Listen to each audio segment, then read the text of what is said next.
Can you confirm with News Nation that you're running for president? Boy, that would be a nice confirmation, wouldn't it? There'd be a lot of people that would be very upset about that. But I think you're going to be very happy. I think people are going to be very happy at what I do. I was going to do something last night, actually, that would have made the place really happy. And so we're doing it a few days later. And I think people are going to be very happy, very impressed. To your predecessor, who is about to launch another campaign. So how do you reassure them, if that is the reason for their questioning, that the former president will not return, or that his political movement, which is still very strong, will not once again take power in the United States? Well, we just have to demonstrate that he will not take power. In order to make America great and glorious again, I am tonight announcing my candidacy for President of the United States.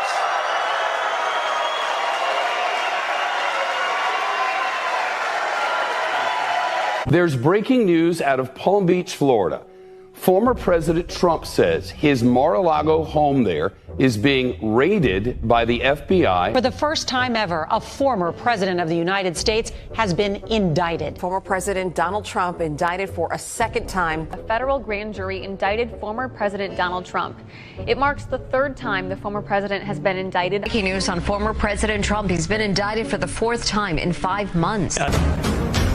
Breaking news, this is an image that will be in the history books. This is the mugshot of the 45th President of the United States. The optics of this is working to his advantage. Look. Breaking news from Colorado, where the state Supreme Court has just disqualified former President Donald Trump. Donald Trump found guilty on all 34 felony counts. The total initiative relative to what we're going to do with more Border Patrol and more asylum officers. I really don't know what he said at the end of that sentence. I don't think he knows what he said either. Take a look at what happened.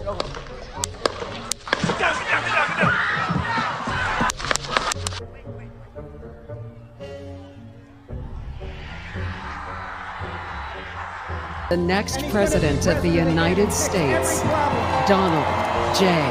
Trump. I proudly accept your nomination for president of the United States. Let Trumpomania run wild, brother! So I've decided the best way forward is to pass the torch to a new generation. She's going to my philosophy now. In fact, I was going to send her a MAGA hat. They're eating the dogs, the people that came in. They're eating the cats. Investigation underway after the second assassination attempt on former President Donald Trump. As I was saying,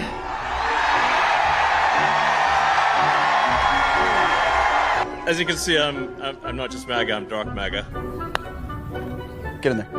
Let's go! I want to be a whale psychiatrist. I'm going for a job right now at McDonald's. I really wanted to do this all my life. I've now worked for 15 minutes more than Kamala. The only garbage I see floating out there is his supporters. How do you like my garbage truck? This truck is in honor of Kamala and Joe Biden. Here are our first projections. There, NBC News projects that Donald Trump has won the presidential election in Kentucky, Indiana. In West Virginia, Donald Trump is the winner. Florida, Tennessee, Missouri, Alabama, Oklahoma, South Carolina, Arkansas, Texas, North Dakota, South Dakota. NBC News also projects a winner in the Wyoming presidential race, Mississippi, Louisiana, Ohio, Kansas, Utah, Montana, Iowa, the state of Nebraska in the presidential contest, Idaho. The first swing state is North Carolina, going to Donald Trump. Donald Trump has prevailed in the presidential race in Georgia. Pennsylvania. NBC now projects he is the winner of Michigan and its 15 electoral votes. Donald Trump is the winner in Alaska, picking up 3 more electoral votes. Donald Trump has won the state of Wisconsin. He is the winner of this race and will return to the White House as this country's 47th president. Hey, look what happened. Is this crazy? What's going on, everyone? Welcome into CobraCast 199. I am your host, Jeremy Prime, Magi of the 199. Happy to see all of you here tonight on a Friday night. This will be the second stream of the day. And of course, it has been a very, very busy day on the internet with news flying all over the place. So there's a lot to cover. There's a lot to catch up on. What's up, Monica Sherman? Jessica in the house. Mod Eric, MLM. Appreciate all of you for being here. There's a lot of people here. There's a lot of people here already. That's amazing. I don't know why you're here, but I appreciate you being here. Logan Miller dropped 5 gifted memberships. 5 gifted memberships. And I appreciate you, Logan Miller. Pinned. I got that comment pinned, Can Man. Leave Kids Alone says, hail, I never know what to say in these, so hail the Snake Pit and the 199. Thank you so much. Mike Hill says, poor Jimmy Kimmel is pissed off at CBS for canceling his best friend's show, and we love every single second of it. Mad Max 71 says, Jeremy, I just got my CobraCast t-shirt.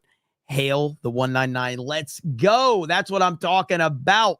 Happy you guys are getting your stuff. I know sometimes with Teespring it takes a little while. A couple people told me they had to cancel their orders because they couldn't get any answers. Most people are getting their stuff, though. Tonight is the final night of the Alligator Enforcement Agent 199 t-shirt with IDOT. That is, paying some respect to Alligator Alcatraz. So hopefully you guys have had a chance to go over there. It is in the pinned post. It ends tonight, last day before we make more stuff available. So I'm glad you got your stuff, brother. Thanks for giving me the update on that. Logan Miller dropped 5 more gifted memberships. Let's freaking go. Smeagol says, well, what you do in these are call Jeremy gay. You know what? What is that profile picture? Holy shit. By the way, I saw some guy. So I'm assuming this guy hates me. I don't know. So I was on Twitter and somebody tagged me, I guess, and they said like, I'll show you. So I guess they quote tweeted. And so here it is. So this guy, I checked to see, he doesn't follow me. Don't know who he is. So I checked to see if he follows me. He tagged me, easy, D-Day Cobra. So it's like, name a clown that is not Pennywise. And he tagged me. And I was like, okay, who is this guy? He doesn't follow me, so I'm assuming he's a hater. So then I responded and I says, my chat says worse about me. So this is essentially a compliment by comparison. Thanks. So there you go. And this is the beauty of having a chat that will roast me, is the people that hate me, even they don't say worse shit to me than my fucking chat does. So they have to work even harder. You know what I mean? So yeah, I was just like, well, I mean, is clown? That's your insult on me? Okay. I guess, do better, Captain. I have no idea. So, but either way, I appreciate the chat for being the MVP. Always the Snake Pit. Always the best. Like Dogface Pony Soldier says, emergency download directs Trump hating NPC troll bots to stop talking about Epstein. Well, I'm not stopping talking about Epstein. That's for sure. A lot of people are, but I'm not, because, listen, the problem is like the media always makes you realize that they are the ultimate enemy. They just are. And they will continue to be the enemy of the people. And, we've got a lot of news. We got a lot of news out here today that we have to cover, that we have to catch up on. And listen, man, Trump is going scorched earth. Lying Dogface Pony Soldier with a gifted membership. Thank you, sir. Appreciate that. So let's start out with the big story of the day. President Trump is now seeking a whopping $10 billion in damages from the Wall Street Journal over the Epstein story in his lawsuit. $10 billion with a B. Holy shit. Trump is going to own the Wall Street Journal before it's over with. And listen, they did it to themselves. They barked up the wrong tree. And now he's pissed. He's pissed off and he's not backing down. And he is not going after them lightly. And this is exactly what we want. This is exactly what we want. You want to spread lies. You want to, push this bullshit. That's fine. I mean, ultimately, I even saw Megyn Kelly talking about this topic. And even she was like, this is ridiculous. Like, what the hell are we doing right here? Let's listen to this right here. Megyn Kelly talking about this Wall Street Journal story. A joke. I'm sorry. It was a joke. This bomb of an attack on President Trump. It was a joke. I'm sorry. It was a joke. And take it from me. I've done thousands of like exposés on people or covered them or Me Too stories. This is a nothing burger. It's an absolute nothing burger. I laughed when I saw it. The big shock piece the Journal's been working on that's gotten all this buzz amongst journos in the days leading up to it is that Trump allegedly, he denies it and is now suing over this allegation, in 2003 wrote Jeffrey Epstein a letter as part of a group of letters that came from people like Alan Dershowitz and many others for Jeffrey's 50th birthday party. And the big sin of the letter is that it apparently appears in the sketch of a woman's body. The implication is that Trump drew it, and then it's signed Donald. So he drew a woman with breasts in like a figure and with a marker, and then inside want us to believe that Donald Trump wrote the following. Okay. I have so much to show you because it reminded me of another story that happened a few years ago that a lot of people have forgotten about. All right. And it all goes back to if Donald Trump is this horrible, horrible person that has been in the public eye for my entire lifetime, if he's this bad, why do you have to invent stories to make him look bad? If he really is that bad, why do you constantly have to invent stories? And I'm going to show you something here in just a minute after we listen to the rest of what she has to say. They said, here we go. Hold on. Voiceover. He allegedly writes the words voiceover. There must be more to life than having everything. Donald. Again, so this is what Trump apparently wrote to Epstein. What she's about to read is Trump apparently wrote a conversation that he was supposedly going to have, or that he was having with Jeffrey Epstein in this 50th birthday card. What? Words voiceover. There must be more to life than having everything. Donald. He's like a script. Yes, there is, but I won't tell you what it is. Jeffrey, nor will I, since I also know what it is. Donald. We have certain things in common, Jeffrey. Jeffrey, yes, we do, come to think of it. Donald, enigmas never age. Have you noticed that? Jeffrey, as a matter of fact, it was clear to me the last time I saw you. Donald, a pal is a wonderful thing. Happy birthday, and may every day be another wonderful secret. That's it. What? It's like, it's terrible dialogue, and it does not sound like Donald J. Trump.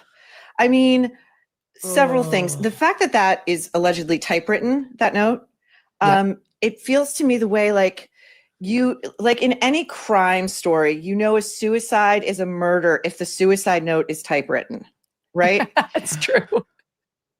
Secondly, why did the Journal not reprint the actual document? Totally. Like, I want to see That's the first thing I look physical for. document, right? Because who has a more distinctive signature than Donald Trump?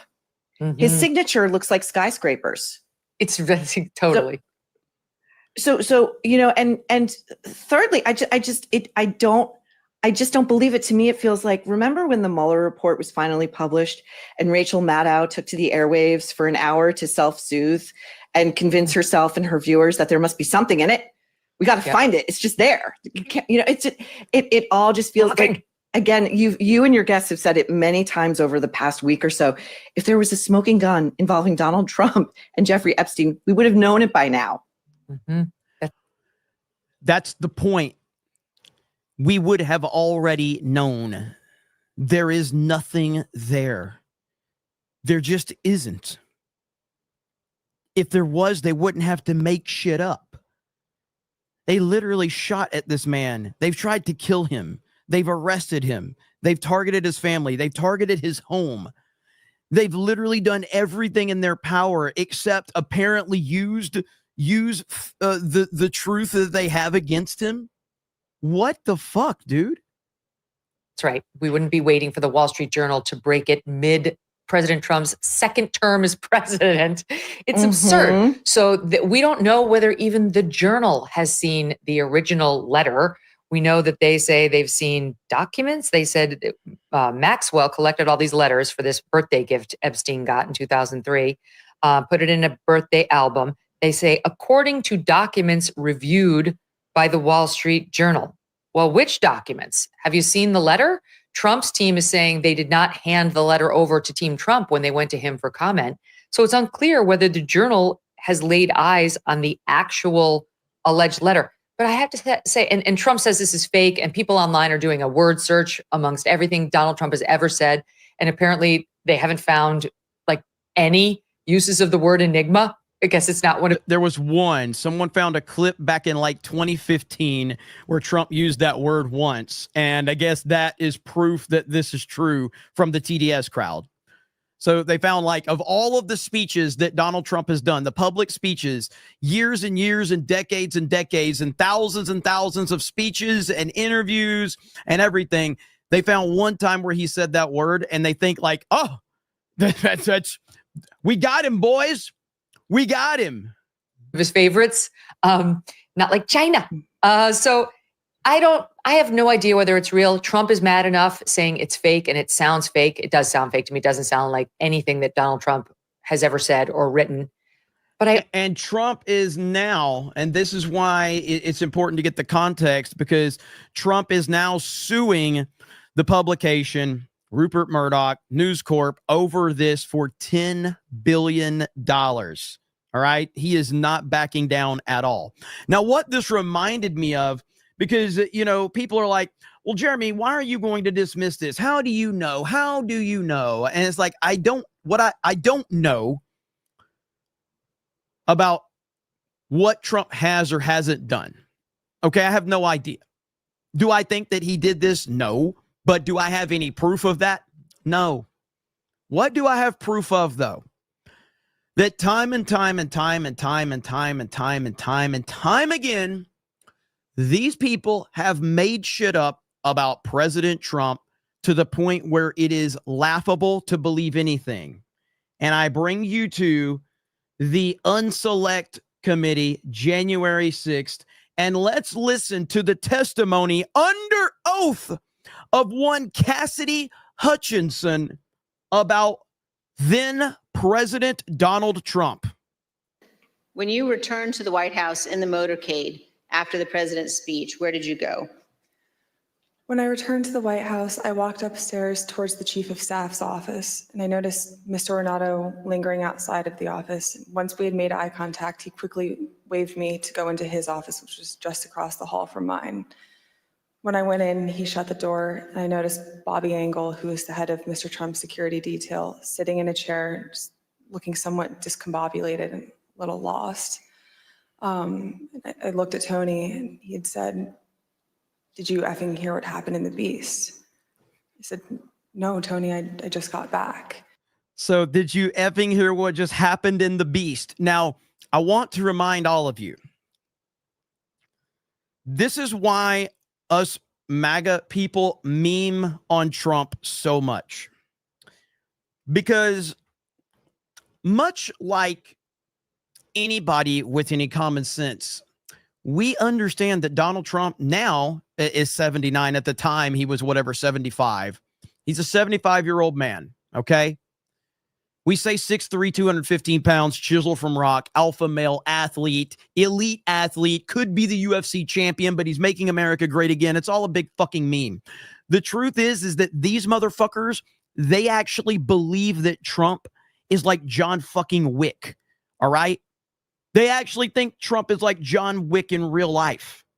So listen to what she says about 75-year-old Donald Trump. What happened?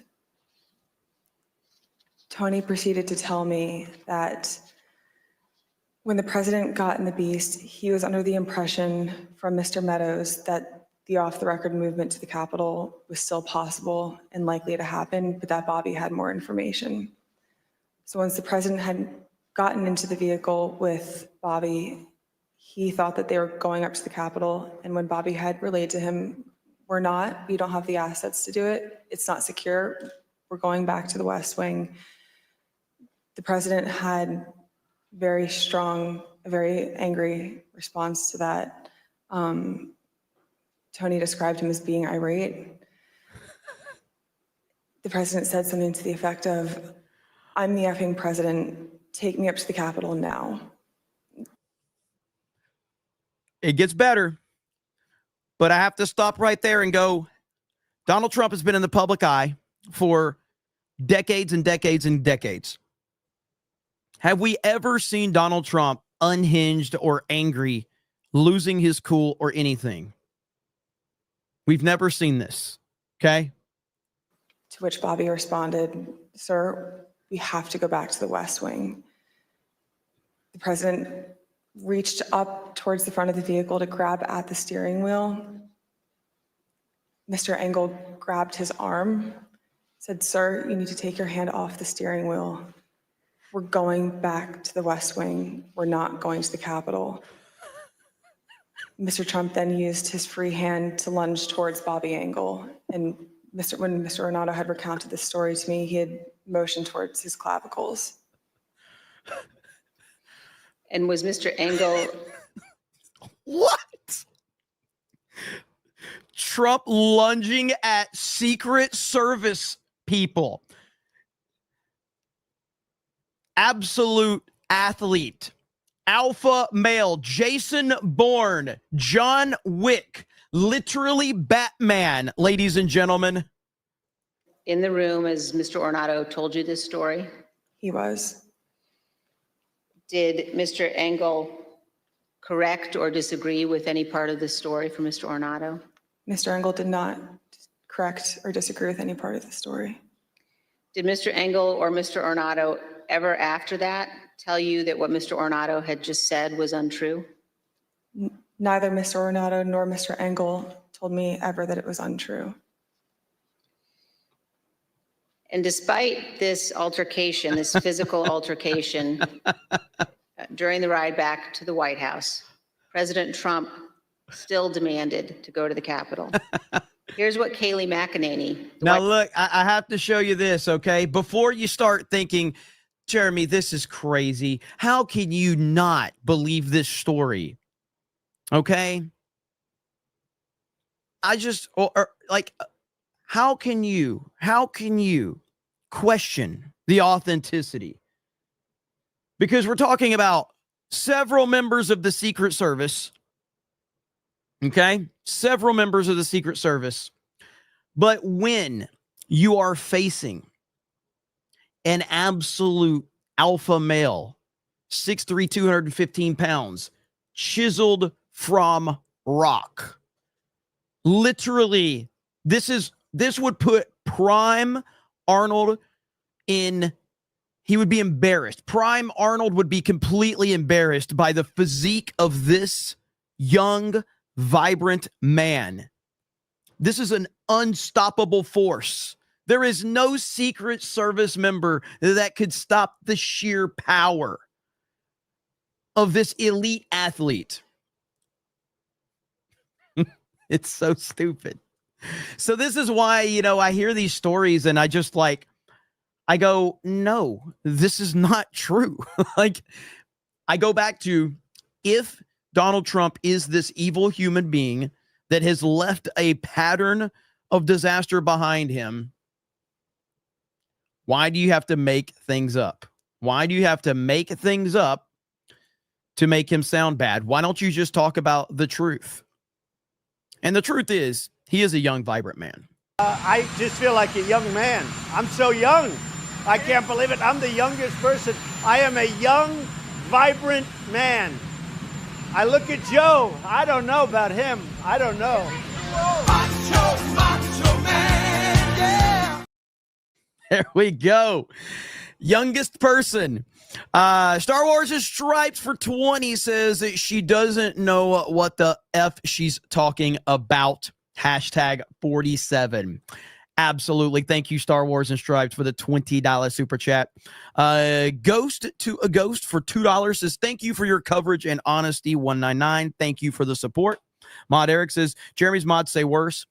Clown that is amateur. 100%. 100%.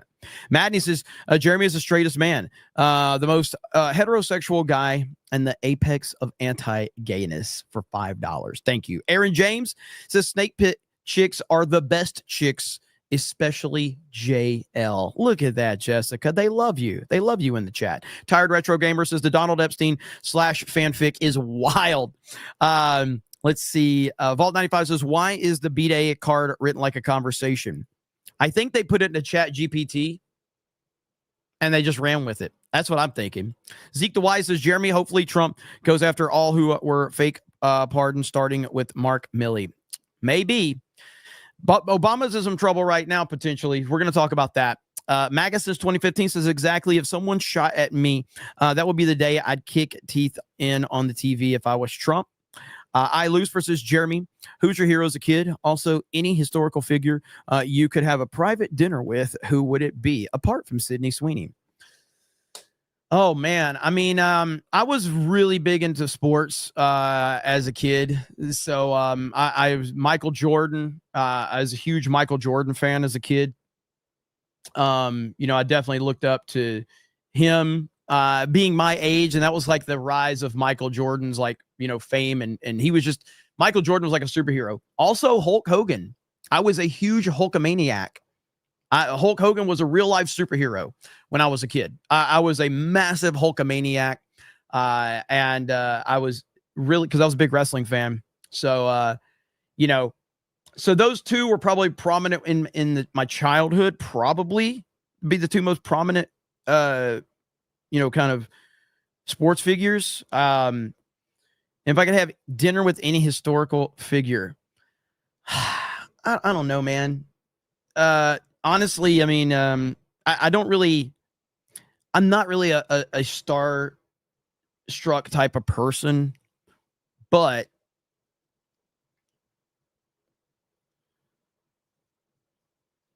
I mean, outside of saying the obvious, which is Jesus, maybe it's just because of the what's going on right now, but I do think that this answer probably would be relevant no matter what. But I would pick Christopher Reeve. I would love to just sit down and have a conversation with Christopher Reeve. So there you go. Because I think that would actually be I think Christopher Reeve is a great man. It was horrific what he went through. And he still fought the good fight. And he showed, I can't even watch that movie Superman. I can't watch it. It's just what a horrible situation. The trailer is brutal for that one, man. It really is. See if I can find it. Like this one right here. What Reeve went through though was awful. Let's see if I can find it. Right here. The Christopher Reeve story. Everybody's looking for a hero. I am not a hero. That was a part. I played the part. I'm not that man. Hands down, he was Superman from day one. I realized that if I could pull off this part, it would change my life. John Houseman said, Mr. Reeve, it is very important to become a serious classical actor. Unless, of course, they offer you a load of money to do something else. He would have made a great YouTuber. Changed my life. John Houseman said, Mr. Reeve, it is very important to become a serious classical actor. Unless, of course, they offer you a load of money to do something else. He convinced me when I first met him that he would fly. Doing things with my dad. It was all about activity and action. Riding bikes, playing soccer, skiing. Carpe diem, Al! My dad was very competitive, and he didn't necessarily slow down. We said goodbye, and he gave this wave. That was the last time I saw him on his feet.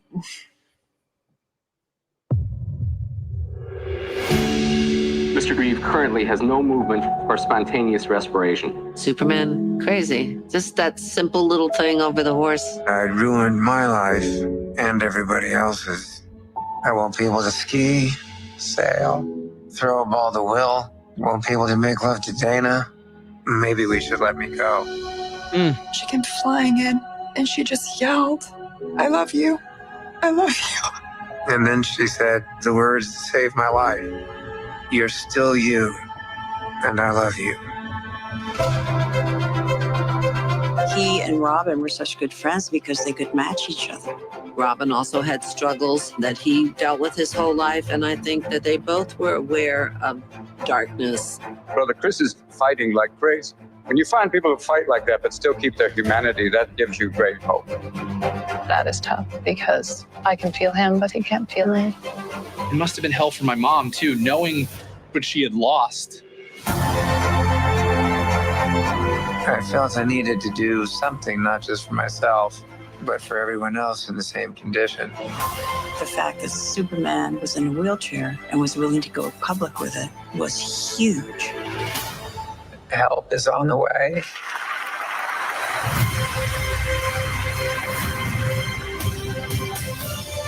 The Christopher and Dana Reeve Paralysis Act. People are literally walking because of him. What is a hero?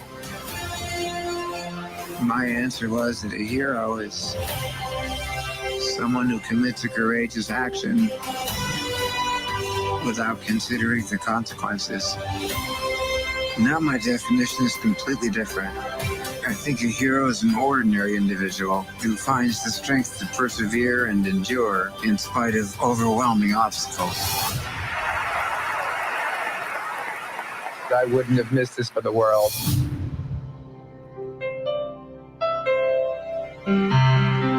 So there you go. Your super chat led us down that rabbit hole. And so I have not seen this movie yet because I don't know, like, it's just so heartbreaking, but it's also so inspiring what he went through. And so I don't know. I will watch it at some point in time, but yeah, man, brutal. And but you won't see me crying on the internet. That's not going to happen. My name is not Matt Jarbo, so I am not going to cry on the internet. But I might if I watch that movie in real life. But that would be my answer. I think Christopher Reeve is an absolute inspiration. He is a real life Superman. He absolutely is. And I truly believe that there will never be another actor that will even come remotely close to portraying Superman the way he did. And I don't think that that's even, like, there's no discussion to be had. It's not to take away from anyone that's been Superman, but because every Superman has actually been very well cast, in my opinion, but no one truly captures the essence of that character like Christopher Reeve. No one. So, yeah. Anyway, good stuff indeed. Thank you for the super chat. Lying Dogface Pony Soldier with that gifted membership. Philip Johnson says, that letter sounded like it was written by a homosexual. How much did they pay you, Jeremy? Coopster says, I brought your shirt and you're wearing it to my new porch BBQ party with my dim in-law parents. Wife is not very happy. Thanks. You missed my earlier super chat. Thank you, Coop. I didn't know where you were going with that super chat, but I do appreciate it. I saw somebody over on Rumble said, Steven Strange says, I'm still waiting for my Uncle IDOT shirt. You're on June 18th. All right. Keep me posted on that. Of course, again, I have no power over it, but I would like to, see if I can help in any way. So I will keep an eye on that. Reggie Militime says 4-3. That Earnhardt? Let's see here. Ministry of Wrong Things says, I like Quartering and his anger on the situation makes sense, but he went after Benny the other day, calling him a liar for saying he had intel Trump was going to release the files. He owes Benny an apology.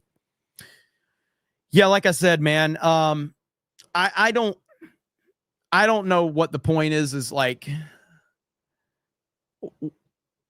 there's a lot of people on the like, as long as you're trying to do the overall good of like trying to help move us forward, I don't see what the point is in calling people out from that perspective. Like, you know, I've made it clear where I stand on Tim Pool, but I think Tim Pool does a great job. I've said it 1,000 times, and I've sound to a point where I'm a broken record where I might criticize Tim, but I'm like, he has a great show. Like, he's done a great job. I just don't like how he handles certain things, but like to just like, I don't know what Quartering's beef is with Benny. I have no idea. I know a lot of people. Look, Benny Johnson has like 5 million fucking subscribers. There's going to be people that hate you and love you and whatever. For anybody in this sphere that I'm in to call someone else a clickbaiter is rich, okay? We are all clickbaiters. We are all making content, and we're trying to get people to click on our shit. We all put stupid shit in our thumbnails, and we all put stupid shit in our titles because that's what we fucking do.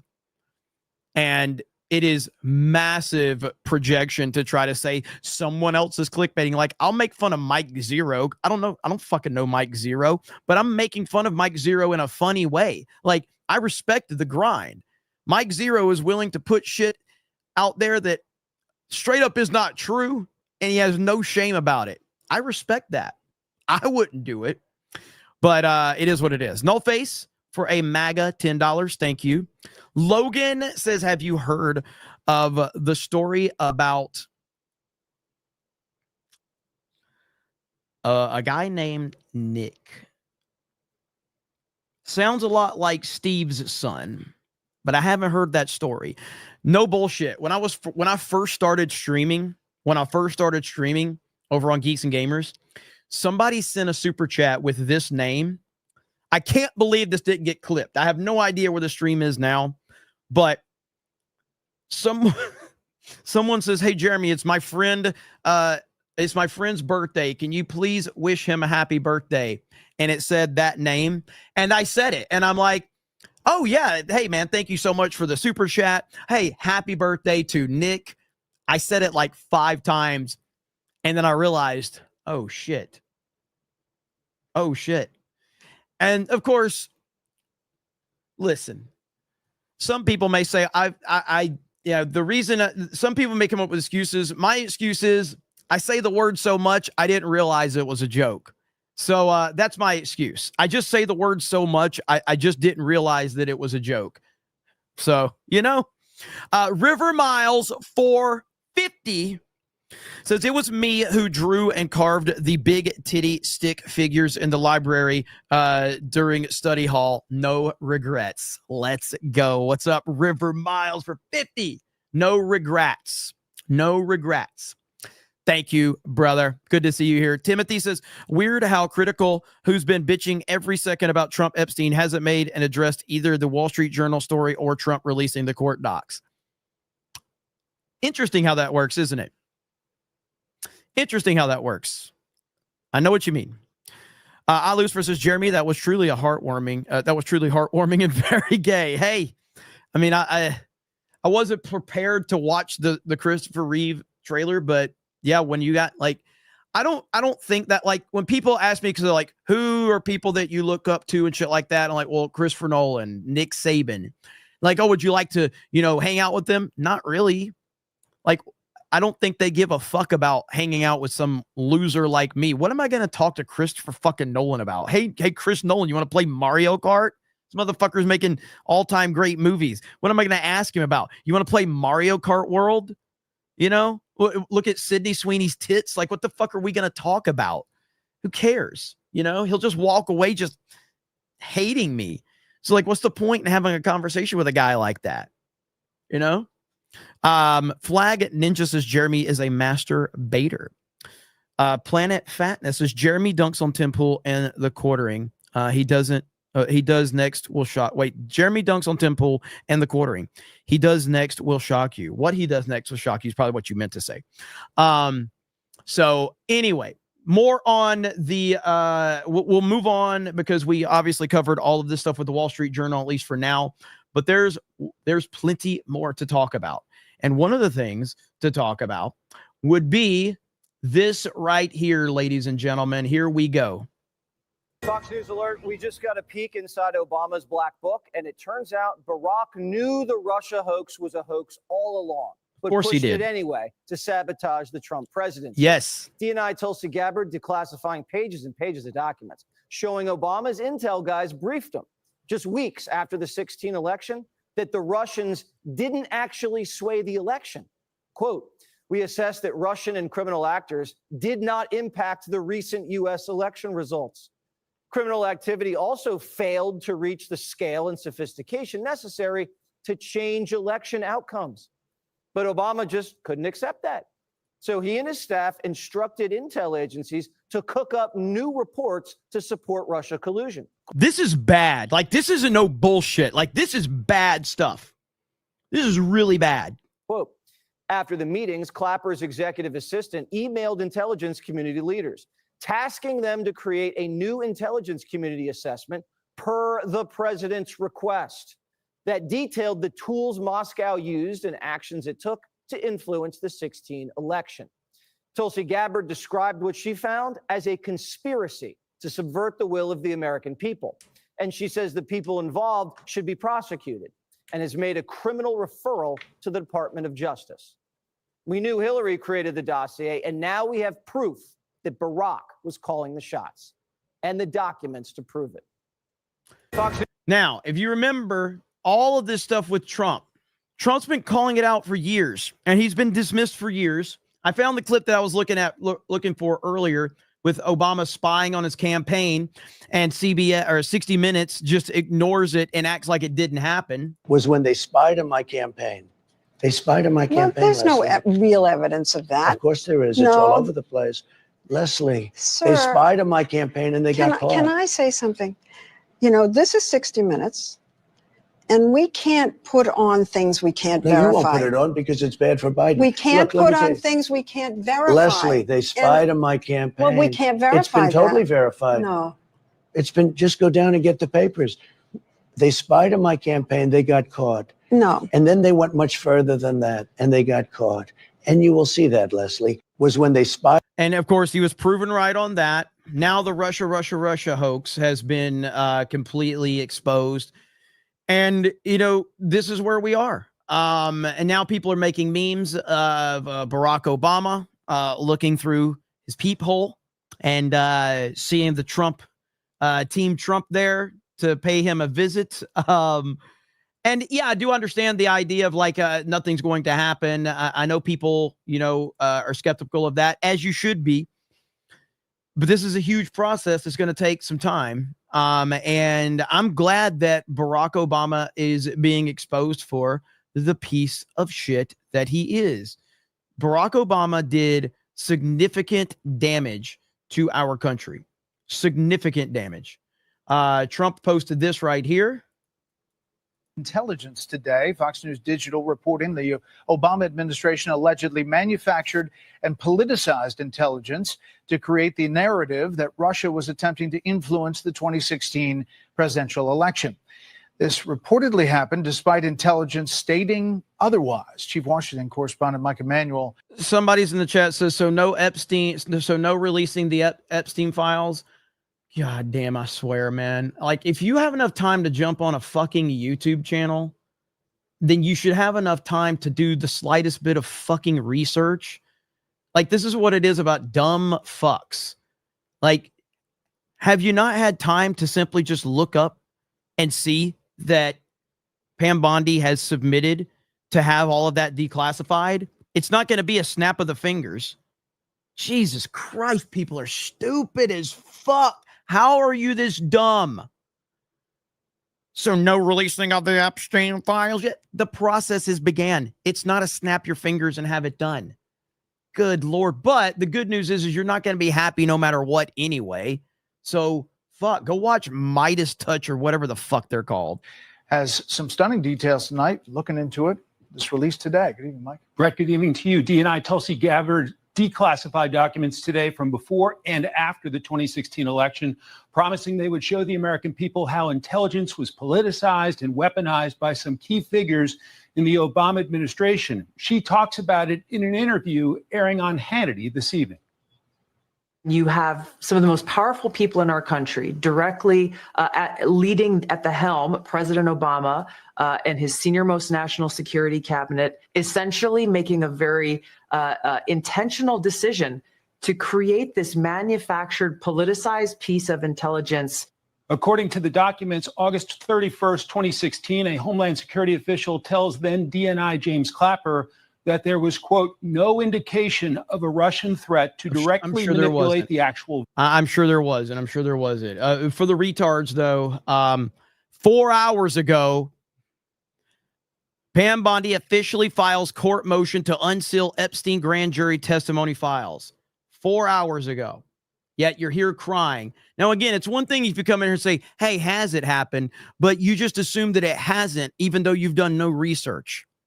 That's what annoys me. It's not that you're asking questions. It's that you assume it hasn't happened because you haven't done the slightest bit of fucking research.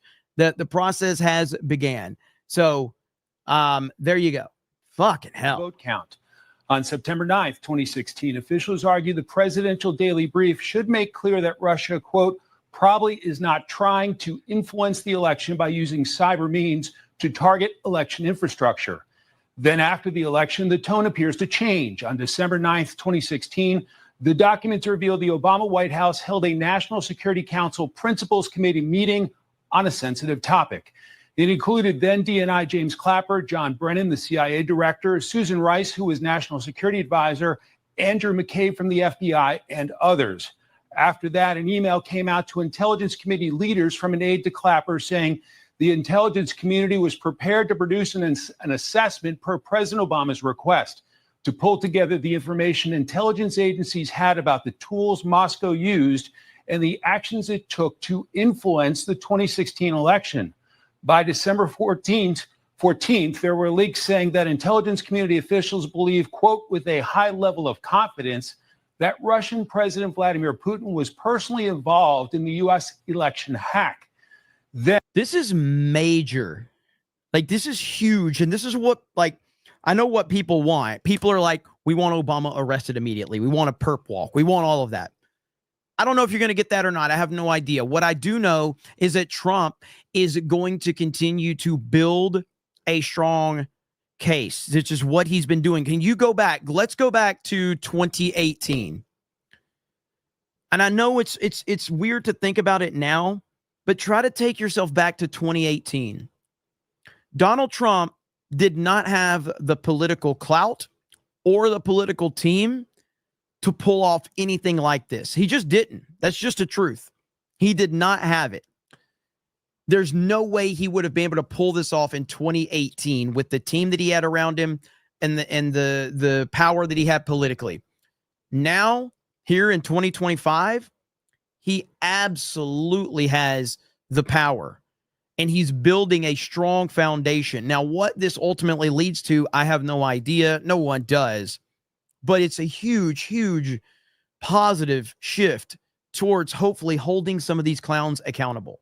And on January 6, 2017, 2 weeks before the first Trump inauguration, a new intelligence community assessment was released that, according to the Office of DNI, quote, directly contradicted the intelligence community assessments made throughout the previous 6 months.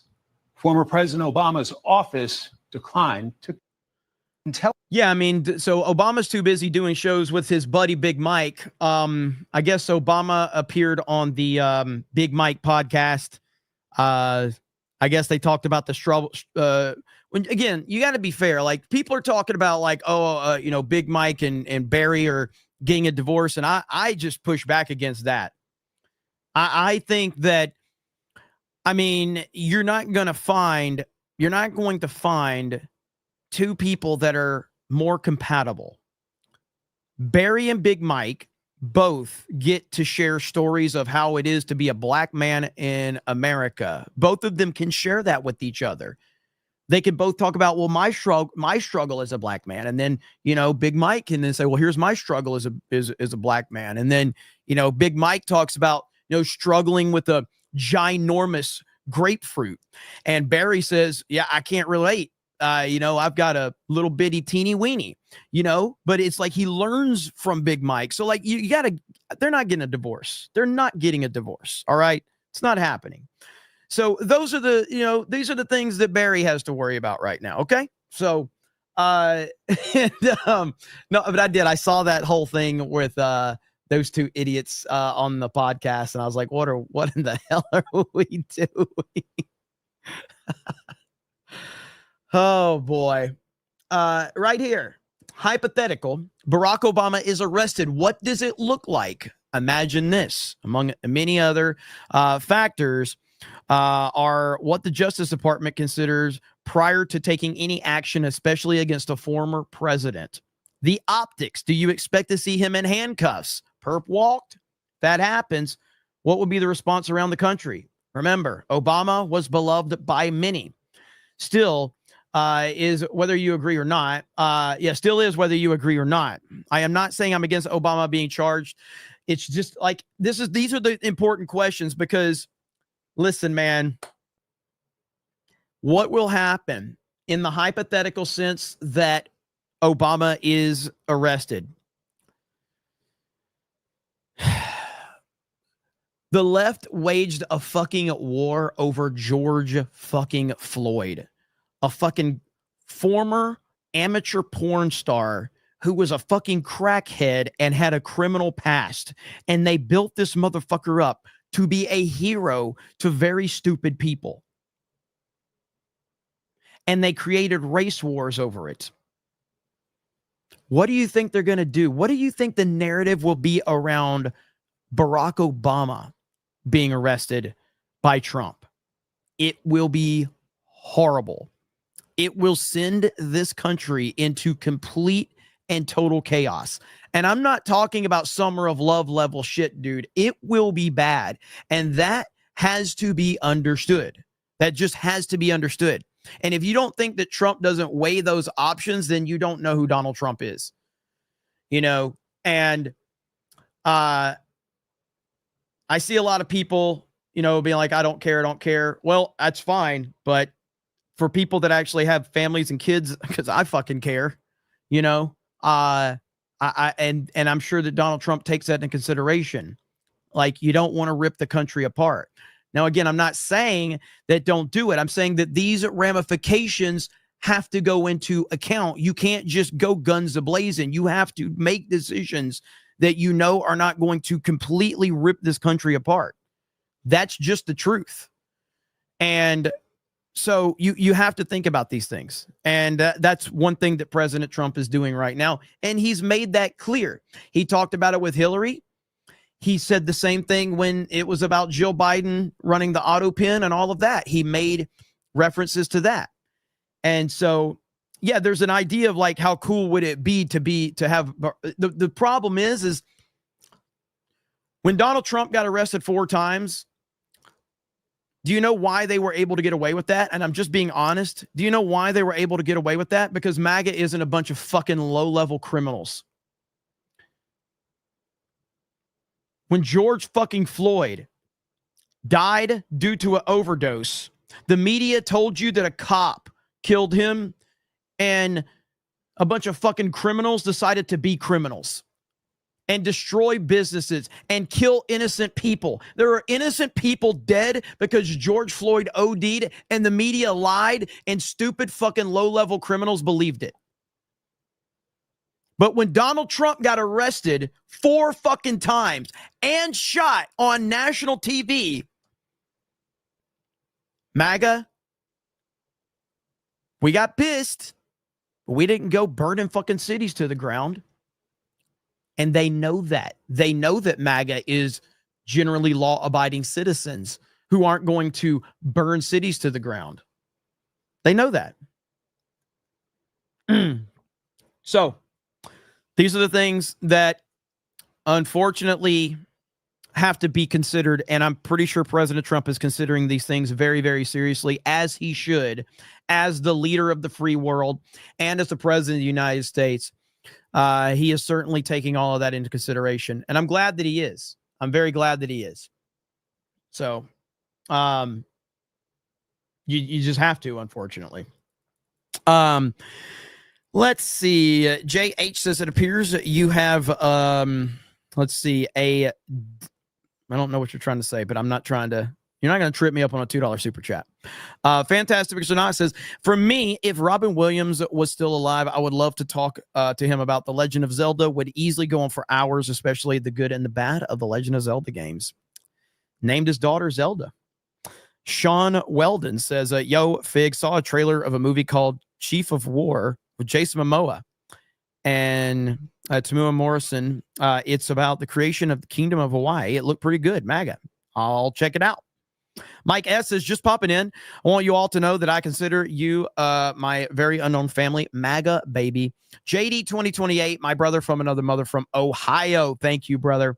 Booster Gold says, great. We know for a fact a crime was committed. Will anyone be arrested?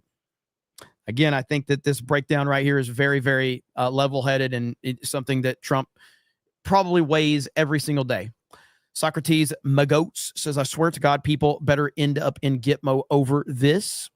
CG says, Trump can't just say release it and it happens. It has to go through the court. The court has to agree. Also agree. Some people will never be satisfied.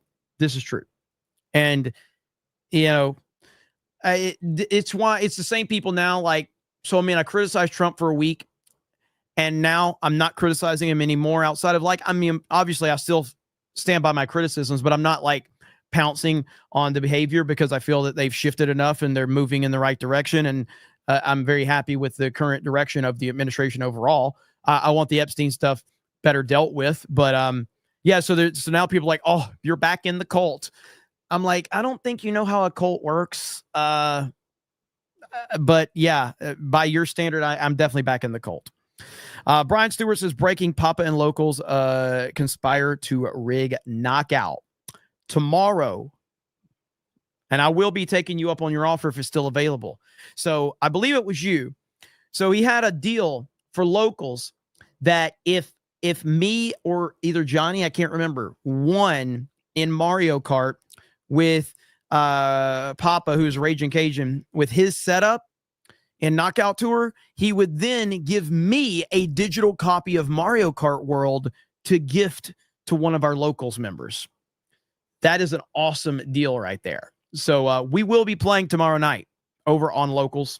So challenge is still valid. Good. That's awesome. So let's see. The Ant-Man is back. He says, stop glazing Trump. All right. You asked for it, motherfucker. You asked for it.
That's what happens when you talk shit.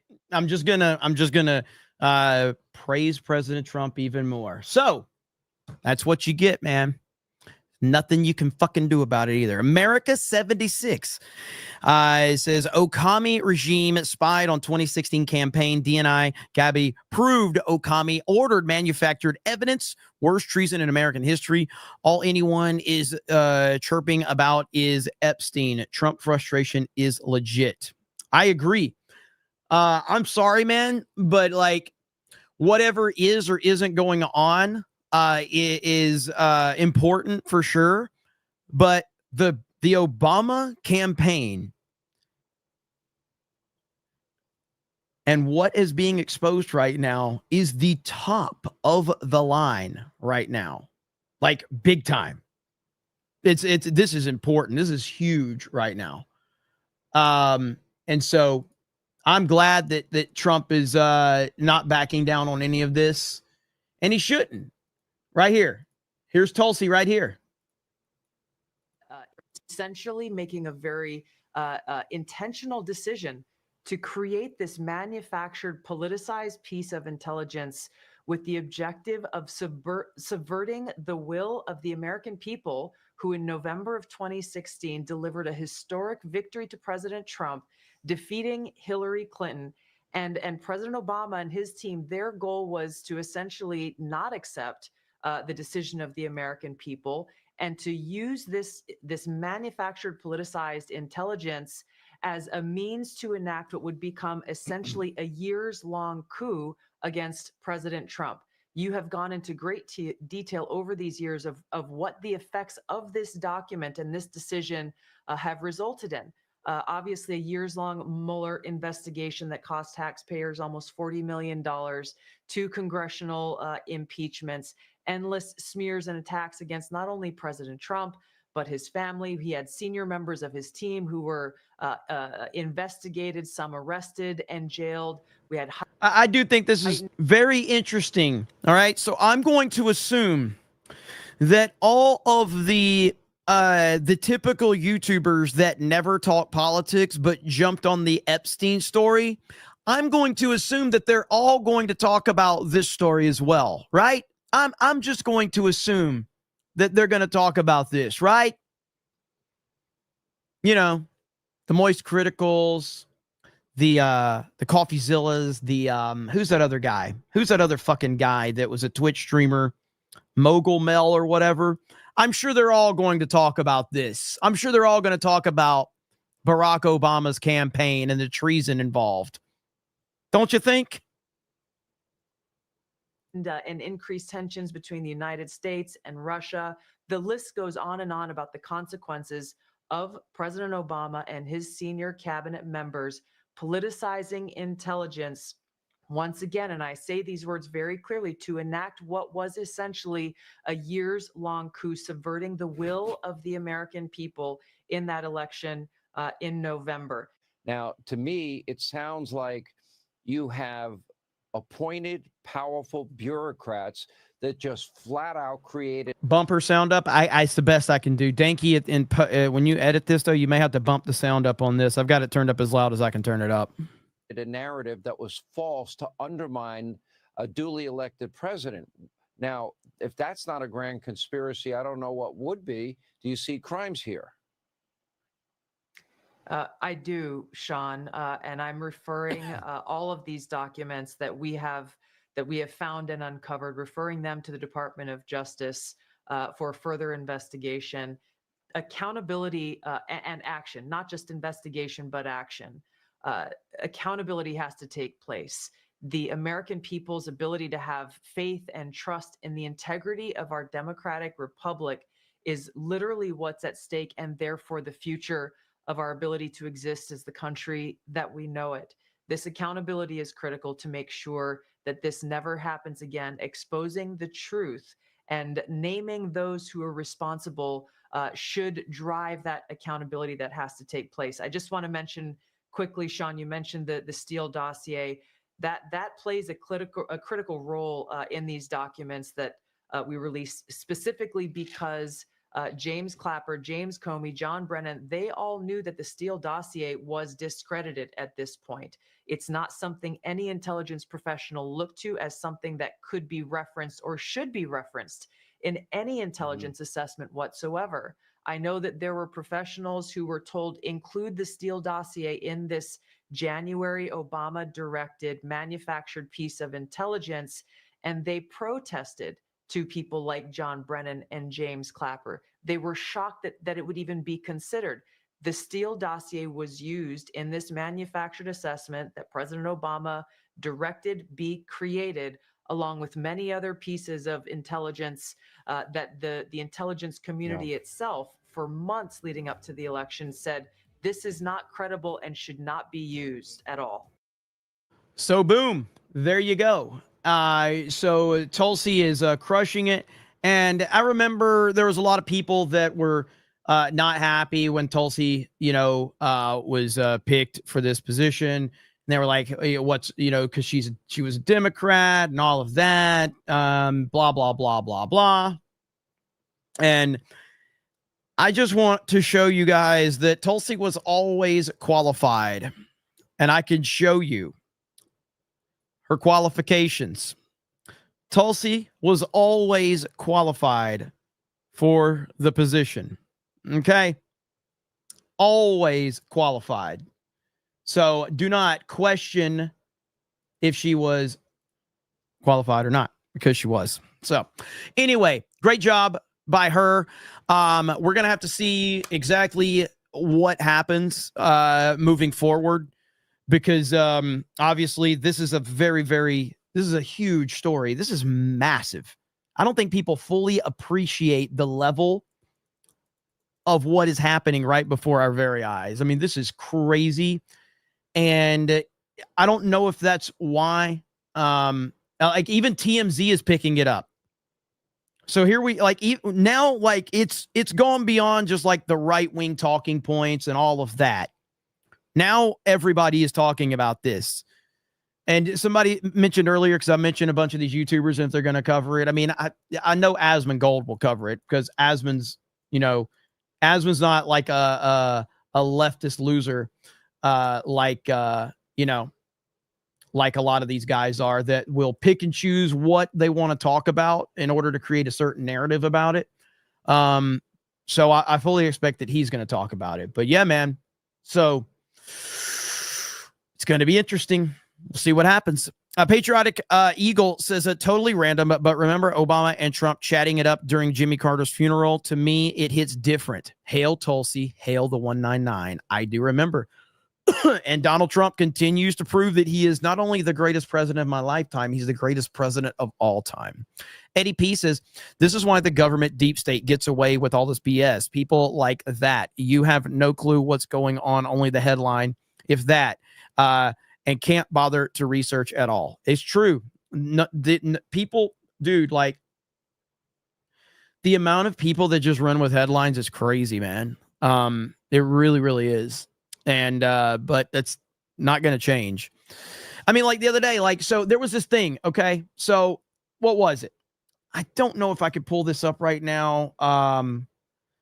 People were, and I'm not like a Steve Bannon guy per se or anything, but like people were running with this the other day and I kept seeing it. It was a Steve Bannon,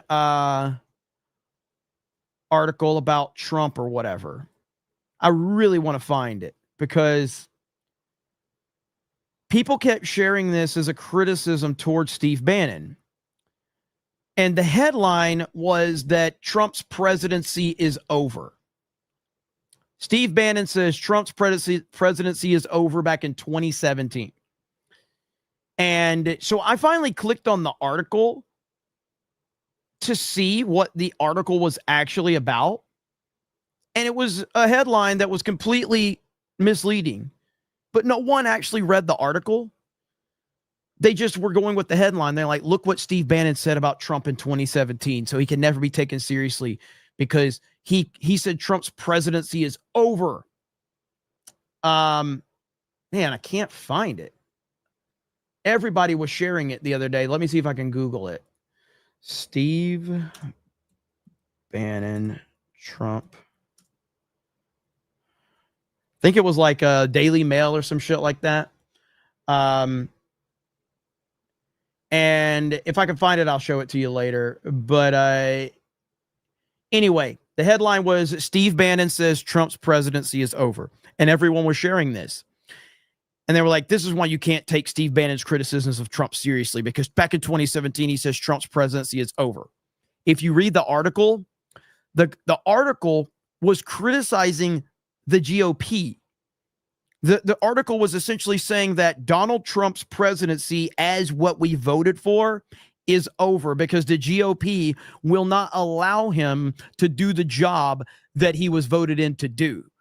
So his presidency as we knew it is over, but we will still do a lot of good things. And I'm seeing like right-wing people sharing this. I'm thinking, does no one do any fucking research at all anymore? But of course, no, they don't. It's really annoying. River Miles says Barack Obama can't breathe. Mike Obama can't breathe.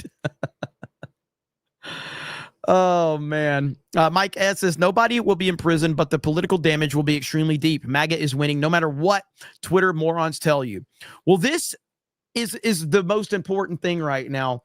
It's the political damage that can be done and should be done through all of this. The political damage that could be done to the Democratic Party, that's the number one goal right now. The number one goal is not to arrest Barack Obama and give him the perp walk and all of that. That's not the goal. The goal is to damage the Democratic Party to the point where they cannot regain power, to the point where we have such a dominant focus on politics and that we can do whatever needs to be done without these slim margins that we have right now. Now, the long-term goal would obviously to be to get people arrested potentially, but the short-term goal is to make sure that the Democrats do not get power back. And it's still way too close right now, mainly because of illegal immigration. Maybe because illegal immigration has essentially it's elevated the Democrats so much. And if Trump can get all of these illegal immigrants out of here and get voter ID, I don't know how the Democrats ever win again. You know? So WNC says, can't wait for Pam Bondi to release the Obama files phase 1 to Asmongold, DSP, and the quartering. That's pretty funny, actually. Slain Hope says, BS, no one who voted for Obama brags about it. Sith Lord Maga says, I'd rather see Obama arrested before Epstein files released, honestly. I don't think Obama being arrested is a realistic goal right now. I really don't. Star Wars of Stripe says, these aren't the droids they're looking for. Thank you for the 10. Chris Whiting says, brought to you by Carl's Jr. Carl's Jr. F you, I'm eating. If you know, you know. You know what's interesting about Carl's Jr. is I didn't know what Carl's Jr. was before I went out west a long time ago. And so I was like, Carl's Jr., well, that looks interesting. And so I go to Carl's Jr., get a burger, and I'm like, this is literally Hardee's. I had no idea that Hardee's and Carl's Jr. was the same thing, but at least over on the East Coast, it's known as Hardee's, and on the West Coast, it's known as Carl's Jr. It's okay. It's fine. It's James all day says, how do you think America would have been like if John McCain got elected in 2008? I think that's an interesting question because I think that John McCain, I don't think that we have Trump if John McCain wins. I don't think that Donald Trump would have been able to win if John McCain won in 2008. And I think that we would be in, I think if John McCain wins in 2008, I think that we are in worse shape today because of it. Even though Barack Obama did such significant damage, I think that, you know, I think that things are swinging back in the other direction now. But yeah, John McCain would have been, it's weird to say this, but he probably would have been worse than Obama. Not because of the damage that he would have done initially. It's just that I'll bring a sports analogy into it because, and I know most people won't get this, but all I can do is do like sports because I know sports. So I'm an Alabama football fan. I've been an Alabama football fan my whole life. Back during the Mike Shula days, this is before Nick Saban, Alabama was not very good. Alabama was pretty bad. And we had an opportunity to get a high school phenomenon named Tim Tebow. And Tim Tebow, his choice was either the University of Florida or the University of Alabama. And he ultimately chose to go to the University of Florida.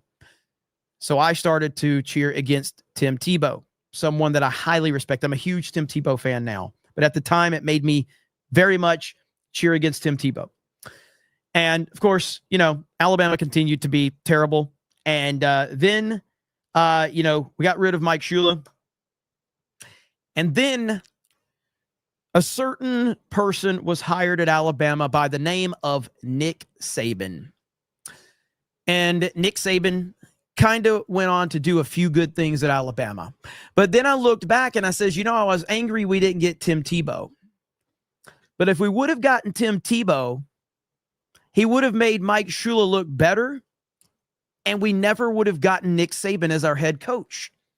So even though at the moment it seemed like the right thing, it probably would have been the wrong decision long term. And so it all worked out. And so even though McCain probably would have been a better choice at the time, and by no means am I comparing John McCain to Tim Tebow, because Tim Tebow is one of the greatest human beings on the planet.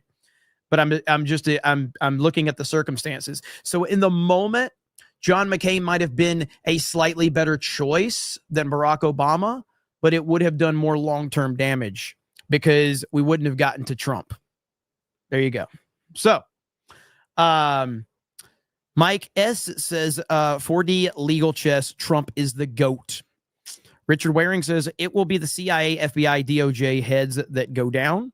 Lying Dogface Pony Soldier says, TDS is only, accessed by, by blue brains with national trauma arrest Obama.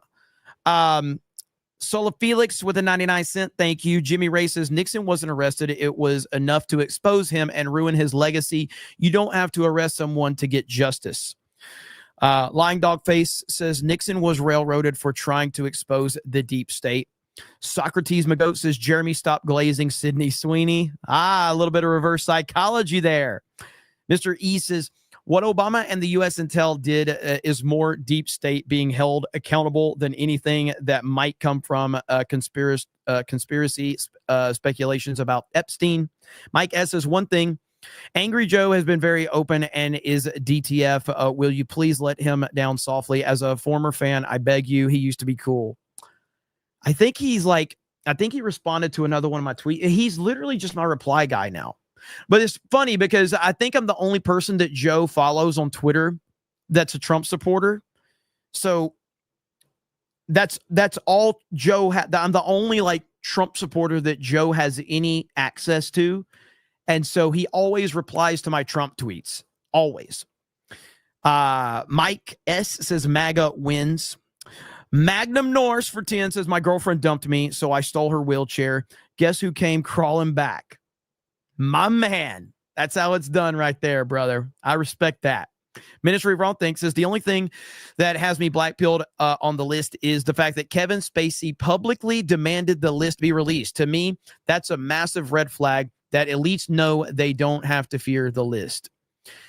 Kevin Spacey is a desperate elitist that has no more power. So I think that Kevin Spacey's reasoning for doing that is because he's so desperate to tear down everyone else because he has been torn down himself. That's why I think that Kevin Spacey is publicly calling for that. Because we saw Kevin Spacey crying on Piers Morgan. He said he's broke. He's in debt. He can't get hired anymore. And you have to understand, man, I will go back to everything I say.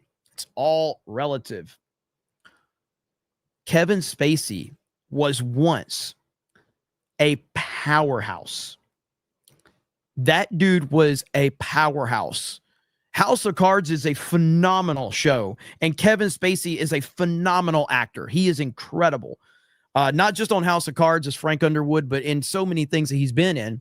And he was so highly revered for decades and decades and decades. He was untouchable. Kevin Spacey was untouchable. And now the dude is essentially, he's useless. Like, he has nothing. The dude can't even get a job as an extra. Like, they have completely thrown him away. So I think that Kevin Spacey calling for the Epstein list to be released is for him to say, you tore me down. I have nothing left.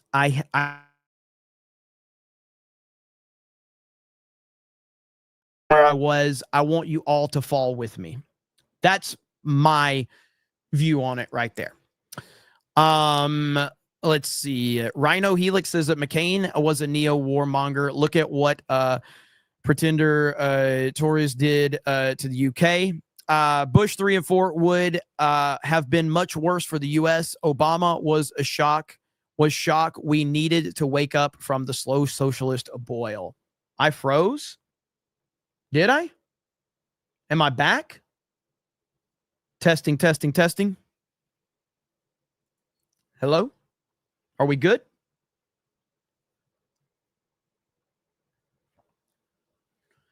Am I back? Okay. We're good. All right. Send super chats to help fix it. Send super chats immediately. It'll help fix it. Clip that, Shane, for a new member. Thank you so much. Coopster says Dim party over. Flag it, fig. Thank you. Clip that, Shane says F that. I want Obama mug shot.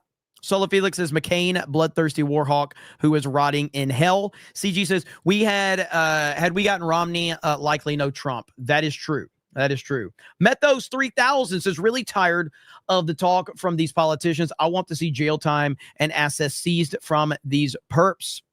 Character Holding on Rumble says you don't get it. Let's see. You don't get it. It was like an AI video and he turned into the Hulk and clipped through let's see, the partition of the vehicle to grab the wheel. Stephen Strange, you got that one. Johnny Witzkis, forget Trump dodging the bullet. We ought to be extremely thankful for the Electoral College electing Trump in 2016, even though he lost a popular vote. It exists for a reason, and I'm thankful for it. Eddie P, thank you for the $1. BC Man says, fixed. See, you fixed it. You fixed it. There you go.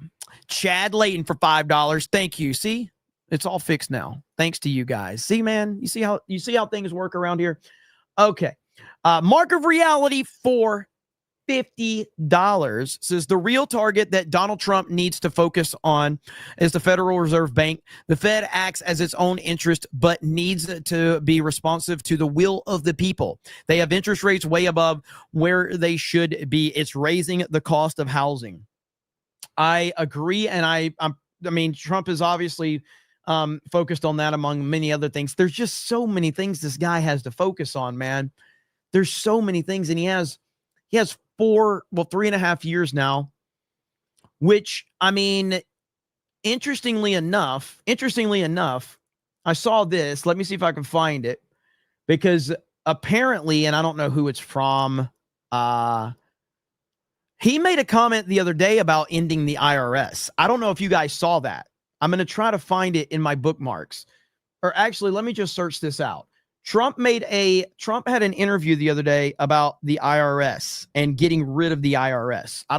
This kind of flew under the radar because there's so much. There's so many stories out there. Is this it right here? Maybe this is it right here. Here we go. Is this it? Yeah, I have a real shot. We're taking in tremendous amounts of money. You saw that we had a $25 billion surplus last month. Yeah. And the tariffs haven't really started by comparison to what they will be. You know, we're doing them on cars right now, cars and steel mostly. But the other ones kick in on August 1st, and they're very substantial. And the answer is, yeah, I think there's a real shot. I actually say there's a shot at, we have the Internal Revenue Service. We could use the External Revenue Service, and we wouldn't even need the Internal Revenue Service. Woo! But the money is very substantial. It's hundreds of billions of dollars. And, Man.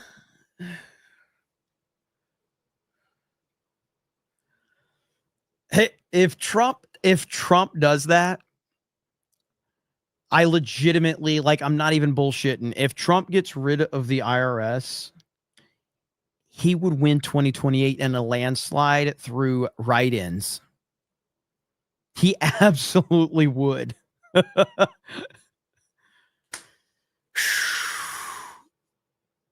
I mean, he would win everything. He would be a hero for the rest of time.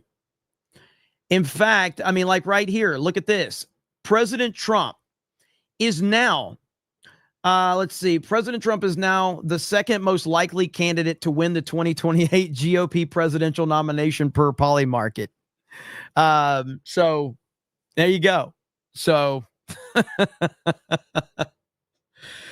oh man, I don't know if he can pull that one off, but I know he wants to. He's made it very clear. People in his administration have made it very clear. Veronid with 5 gifted memberships. Thank you, Veronid, for the 5 gifted memberships. CG says, when things look bad, remember, we avoided President Harris and Vice President Walz. Try and imagine that administration. Yikes. Hail Trump, Vance, and the 199. Absolutely. I mean, listen, at the end of the day, you're right about that. And I saw a tweet the other day and it said, have you thanked President Trump today? Because if it wasn't for him, we would have had female presidents. No matter what you think of anything, we can all agree that Donald Trump making sure that we have not had a female president is the single greatest accomplishment. And it's not even close. All right. It's not even close. So thank you, President Trump. Chris Whiting says, one time in my life I voted Dem was when McCain and Palin were on the ballot. I still question today if I made the right choice, but thank you for confirming, lol. Hey, I mean, I never, let's see. So I wanted Obama to win. I've never voted until Trump. Trump was the first time I voted, but I was all in on the first Obama administration in terms of I wanted Obama to win because I hated George W. Bush. It wasn't so much about Obama as it was my hatred for Bush. And it was kind of like that line in The Dark Knight, that we turn to a man we don't fully understand, but I truly I hated George W. Bush and I hated the Republican Party. I hated the warmongers of the Republican Party. And I wanted nothing to do with anyone that had any connection to George W. Bush. But I never felt the need to vote in any election until President Trump in 2016. That was the first time I actually voted. So I'm happy that the only times I've only voted. So I voted for president 3 times now, and I'll vote a 4th time in 2028. I'll probably still vote for Trump in 2028. But Ministry Wrong Thing says, interesting that a CEO of a major company happened to get caught on the Jumbotron having an affair, conveniently giving him an excuse to leave the country the same week as the Epstein files released. Well, I mean, that is true. But do you know what else is interesting? Because, and this is how quick the news cycle moves. Because that Jumbotron story was huge. Everybody was talking about it. But what's interesting is that happened before, but because the news cycle happened so quickly, we didn't know about this. But here is one that happened at a Coldplay concert from a long time ago. Here's a moment right here. Do you guys remember this?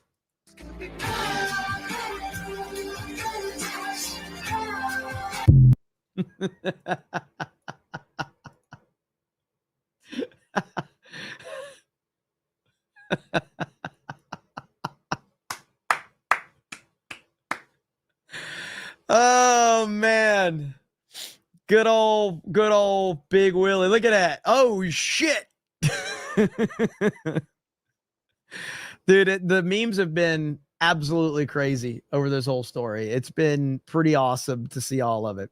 But yeah, it's been a hell of a week for President Trump. I mean, the amount of wins is just stupid. And a lot of it, unfortunately, has been kind of bogged down by the Epstein stuff. And that's unfortunate, but it's unfortunate, but it's the administration's own fault. But let's listen in. In truth, there is a lot to celebrate. Here are Trump's list of wins. This is not a complete list, but it is very impressive. Here we go. He wrangled a ceasefire between Israel and Iran after authorizing strikes on Iranian nuclear sites. He bullied NATO into ponying up for defense spending. He won not one, not two, but 3 major Supreme Court battles. He struck trade deals with Indonesia and Vietnam, 2 huge trading partners with the U.S. He got the University of Pennsylvania to back down from letting trans women compete in women's sports. He signed and this is the real name of the bill, the One Big Beautiful Bill into law. He brokered peace between Rwanda and the Congo. And on top of it all, this is just this week, he racked up major legislative wins despite the extremely narrow margins that Republicans have, especially in the House. Trump got Congress to cut $9 billion with a B, $9 billion in spending, targeting PBS and NPR, which has long been a Republican hobby horse. He also got through a cryptocurrency bill when you might not have been looking. Now, love him or hate him, and I understand almost everyone is in one of those 2 camps. That is an amazing run of successes. Pretty damn awesome. Trump crushing it.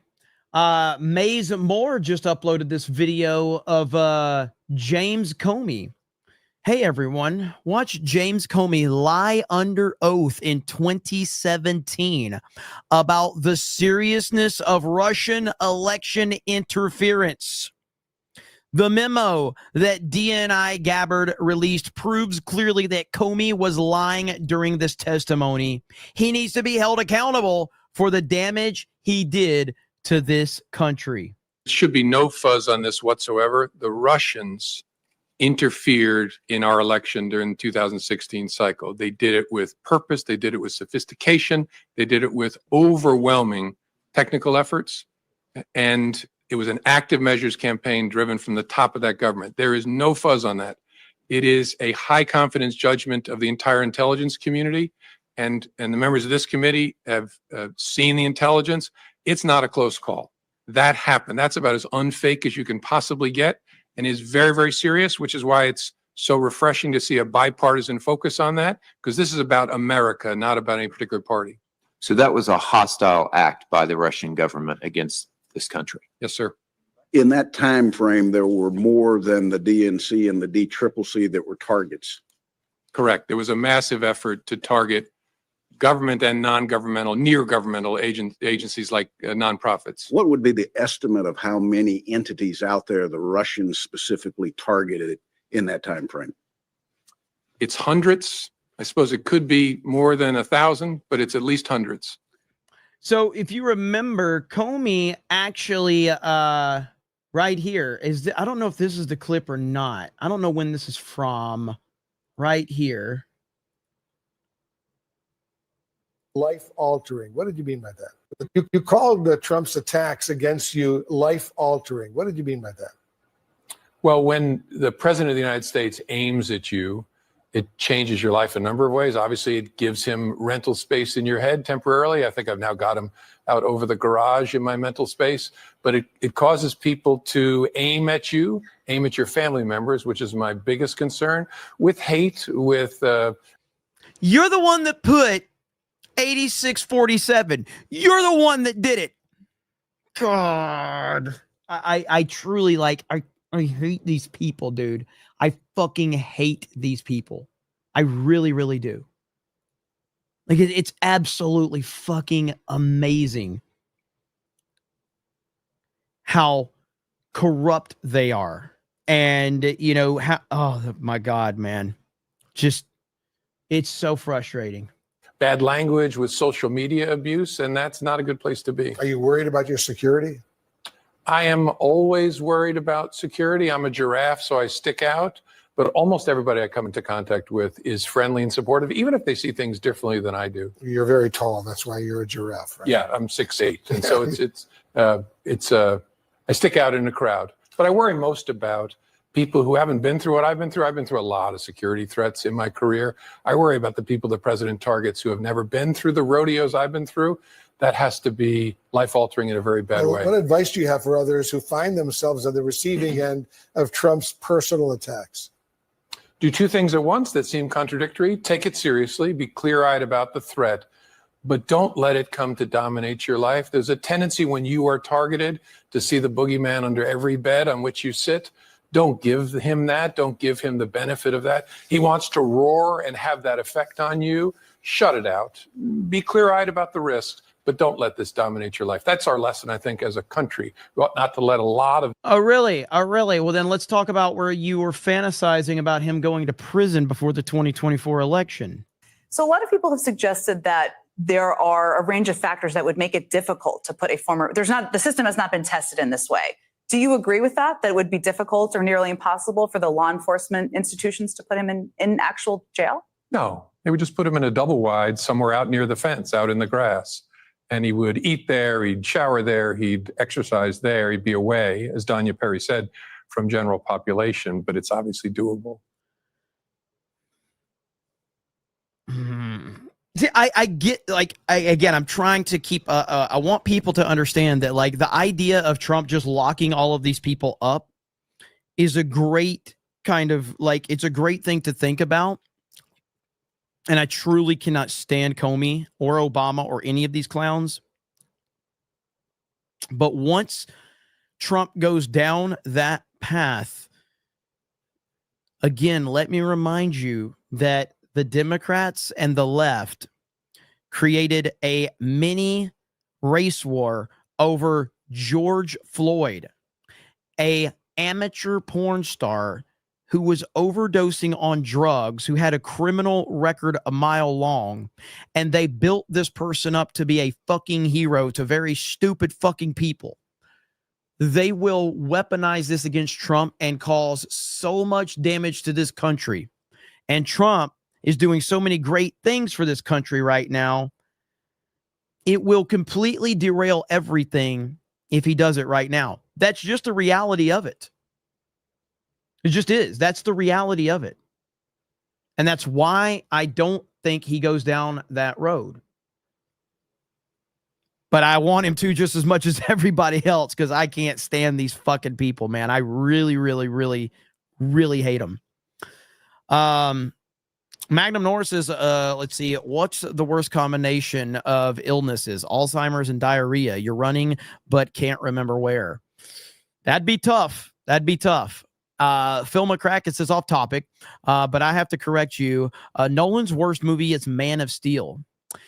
Well, I mean, I know that's a Nolan produced movie, and Nolan should carry a huge part of the blame, as well as Zack Snyder.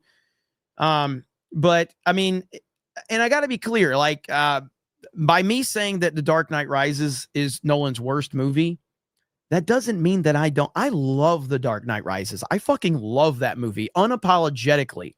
I feel about The Dark Knight Rises kind of how I feel about the prequels, where it's so fun to make fun of it, but I love it. I recognize it has problems, but the memes are so good. And I love the movie. Unapologetically love that fucking movie. But but the memes are so good. The CIA memes. Look up Bane posting, all right? Bane posting is amazing. You know, the Bane quotes, where's the trigger?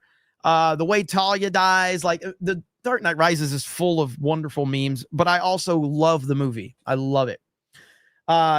Tenet might be Nolan's worst movie. I don't understand Tenet enough to even know if it's a good movie or not. I enjoy watching Tenet. I don't know what it's about. I've watched it like 4 times, and I have no idea what it's about. It's cool looking, but I'm not going to pretend that I know what the hell's going on in Tenet, because I don't. I have no idea. Jeremy the Cyborg says that we didn't get McCain or Romney because it was Obama's turn. The deep state wouldn't have allowed it. What's up, Jeremy the Cyborg? Magnum Norris says Jeremy had a crush on his teacher, which was confusing because he was homeschooled. Roll Tide.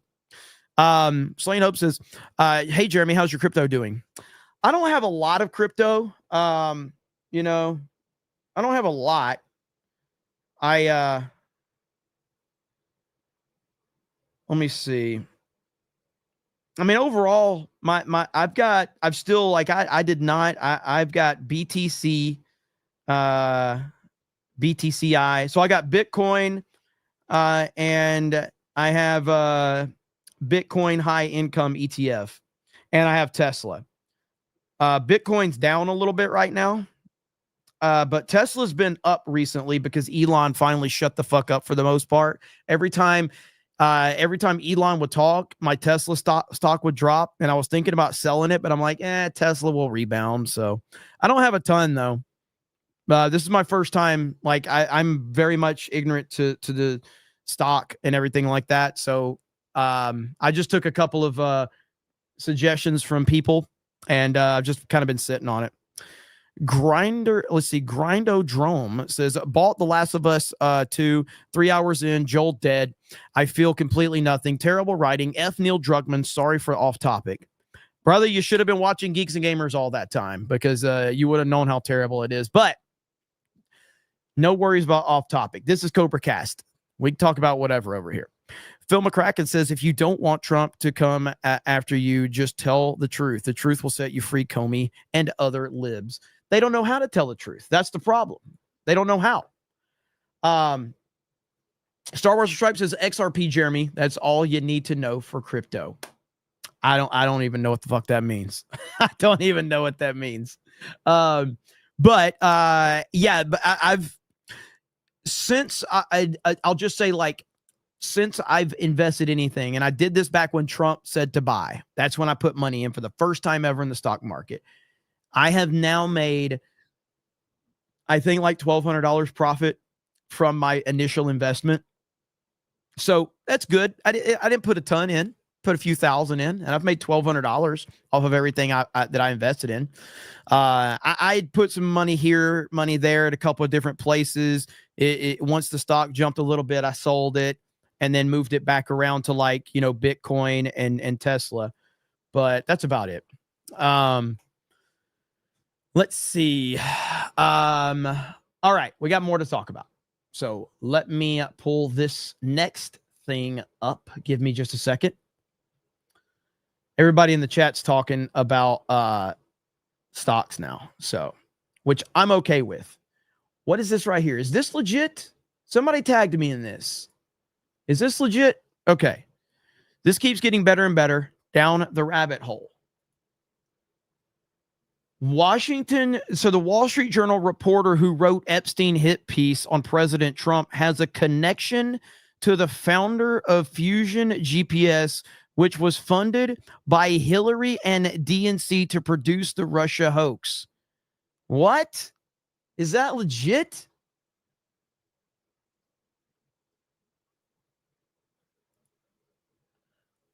Oh, there's Anna Paulina Luna tweeting about it.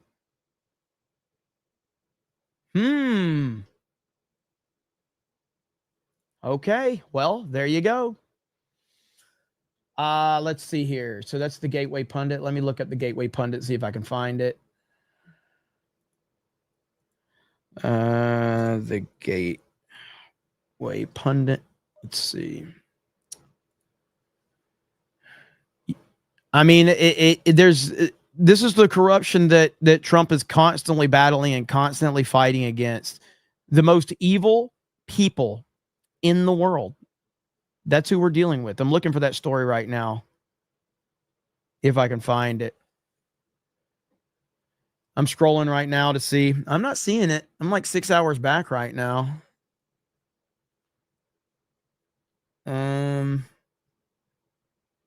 Oh, here it is right here. Okay. So there it is. And here's the story. The reporter behind the disgusting smear piece produced by one of America's leading newspapers has a connection to one of the greatest scandals in American political history. The Gateway Pundit reported the Wall Street Journal published a hit piece on President Trump on Thursday involving Jeffrey Epstein. The paper alleged that Trump wrote a bawdy letter for his 50th birthday, blah, blah, blah. We already know that. In the letter, Trump, we know all that. Trump has denied it. Now, Real Clear Politics, the national political correspondent, Susan Crabtree, has uncovered a damning connection between the reporter who wrote the hit piece and, let's see, Joe, and whatever his name is, Palazzolo, and Fusion GPS, which Crooked Hillary and DNC funded. This guy previously worked as a reporter for Maine Justice Glenn Simpson's wife's publication. The dossier was then used to falsely smear Trump as a Russian asset, blah, blah, blah, blah, blah. So, and then this is what Luna retweeted right here. Okay, so breaking scoop, Trump's alleged Epstein B-Day letter. The Wall Street Journal reporter who broke the blockbuster story alleging Trump wrote to Epstein, blah, blah, blah, blah, blah. Maine Justice was Glenn Simpson's wife's publication. Simpson funded Fusion GPS, which was paid by Hillary Clinton, the DNC, to produce the Steele dossier at the center of the Russia hoax against Trump. Both Glenn Simpson and his wife, Mary Jacoby, worked for the Wall Street Journal before launching their own enterprises. Trump is now suing the Wall Street Journal over the blockbuster letter story, arguing that it's bogus and they never showed him it so he could comment. Wow. I mean, this is why Trump got so pissed off the other day. Because as I will say, the most logical conclusion was that Trump just didn't care as much as his base cared about it. And I think I was proven right on that. I think I was proven right. That doesn't mean that it was okay. And I still believe that the whole thing was a disaster from the administration standpoint, because it was. But look at what the man has to deal with on a daily basis. Look at all the shit that they're throwing at him. Constantly throwing stuff at him. Constantly. Some of those evil people in the fucking world. Now, and this is where I didn't even talk about this, but according to Anna Paulina Luna, right here, she said that while others were busy backstabbing President Trump in the back, we were working overtime behind the scenes in the Oval Office. This photo was taken earlier today. No, it's not a coincidence. This is 4D chess, not checkers.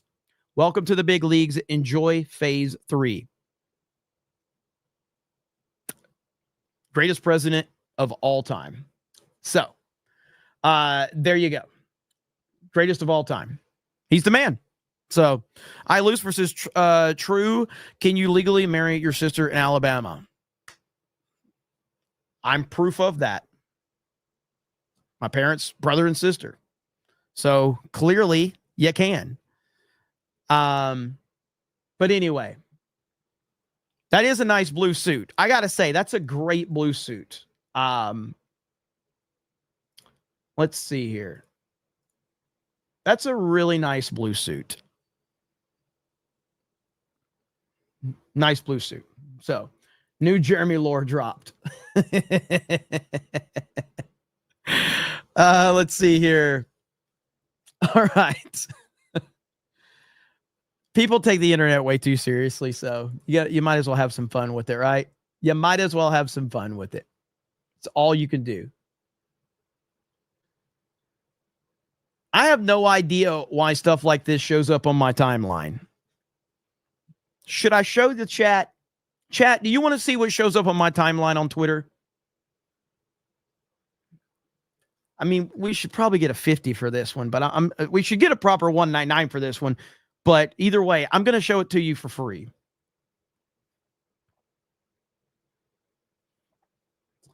So they say that the thing that shows up on your timeline on your For You tab is because of what you are interacting with or what you're looking at. Okay? So this was just randomly on my For You tab on Twitter. I respect this. Okay?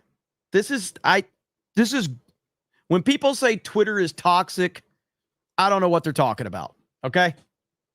I have no idea what they're talking about. Twitter is a wonderful, wonderful place full of positive stuff. So there you go. So is that my sister? If that was my sister, I'd be having a fucking 3-eyed kid in a second. All right. So, Ministry of Wrong Thing says Kirsha did a video going over a dude some media outlets are citing as a professional conspiracy theorist debunker for the list who is unironically a Rothschild, as in literally his last name. Kirsha's crushing it, by the way. Thank you for the update on that, Ministry of Wrong Thing. And Kirsha's crushing it. I want to check that video out, though, Ministry of Wrong Thing, so I certainly will. Jeremy the Cyborg says, finally started, let's see, Final Fouring in MK World online races with random people. That's what's up, brother. Well, tomorrow night, so the deal is I will be live on my gaming channel tomorrow night. We're going to start out with Fortnite, and then we're going to play Mario Kart with our locals members. So I'm expecting like a 5-hour stream minimum. So expect the long haul tomorrow night on D-Day Cobra Gaming, and Beardo will be hosting on locals, directly on locals, so that the chat, we can have the chat open and everybody can talk over there. So it's going to be a lot of fun. I lose versus Jeremy. Which female politician would you shag? I think that they're all just wonderful and respectful, and I would never, ever objectify any of the wonderful, respectful ladies in, political positions whatsoever. I would never, ever do that. I think they are great, and they should be treated with the utmost respect. And I would never, ever, ever make any comments about their looks or anything like that. Anna Paulina Luna is the answer. Okay. Let's see where we're at here. See if there's any updates. Oh no.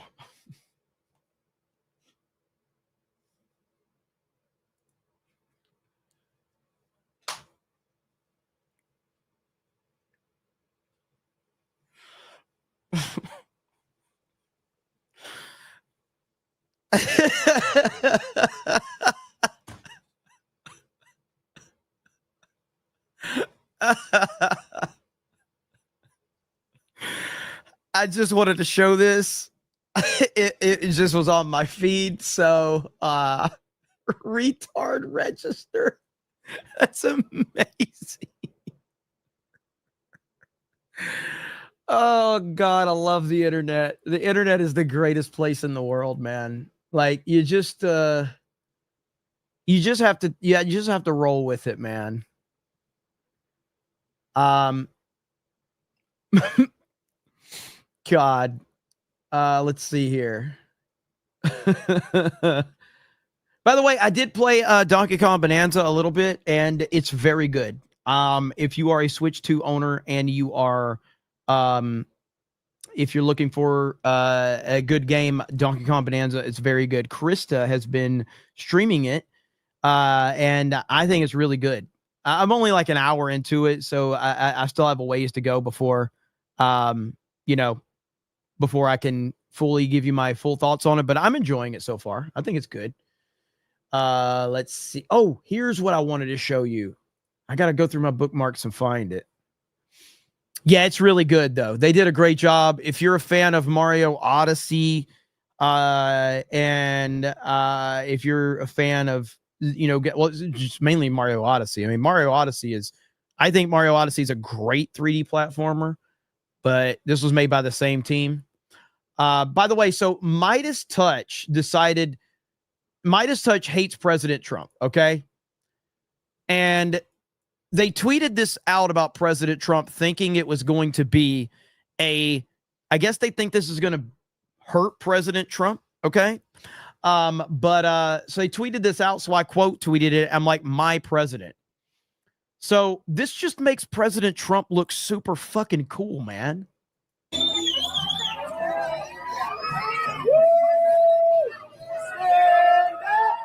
Now, he looks over at the husband/boyfriend first.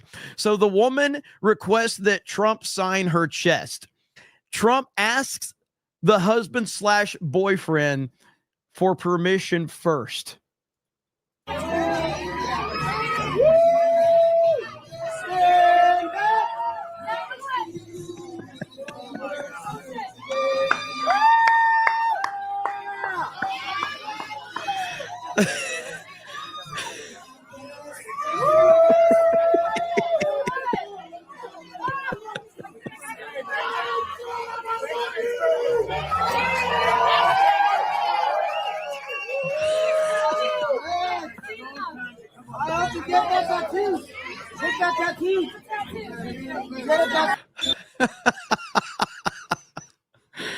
I mean, listen, man, when you're famous, they just let you do it.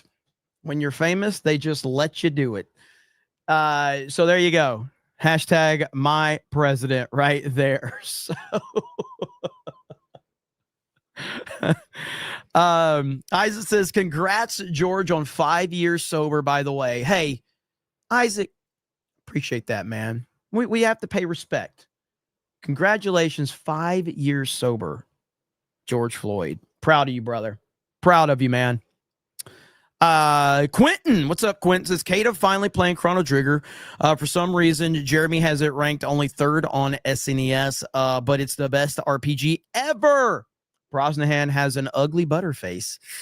I don't know about that. What did I rank? So my top 5 on Super Nintendo. I know I ranked Super Mario World first. What did I rank second over Chrono Trigger? Maybe Super Metroid?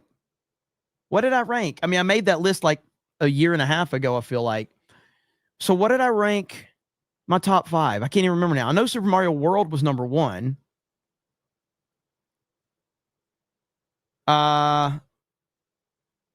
It's not, I didn't put Mario RPG in my top 5. Runs with Phantom says, Ocarina of Time is the SNES GOAT. It's not on there. So, you deleted it. I saw you deleted it. You said SNES GOAT. I saw it, but I'm not going to hold you. I'm not going to hold you to it. So I don't know if I put a Link to the Past number 2, Laughing Man, or not. I am curious about that. I know Super Mario World would be number 1. Maybe I put Mario Kart. Maybe I put Super Mario Kart number 2. It could have been Super Metroid. It could have been Link to the Past. But there's so many great games on the Super Nintendo. So Donkey Kong, I don't think I'd put DKC in my top 5, even though I love Donkey Kong Country. I don't think I'd put it in my top 5. You had Mario Kart number 2? Okay, that makes sense. So Mario Kart was number 2, Chrono Trigger 3, Super Metroid, and Link to the Past probably had to round out the top 5 if just off the top of my head. Off the top of my head. So Super Nintendo is the greatest system ever made, though, in my opinion.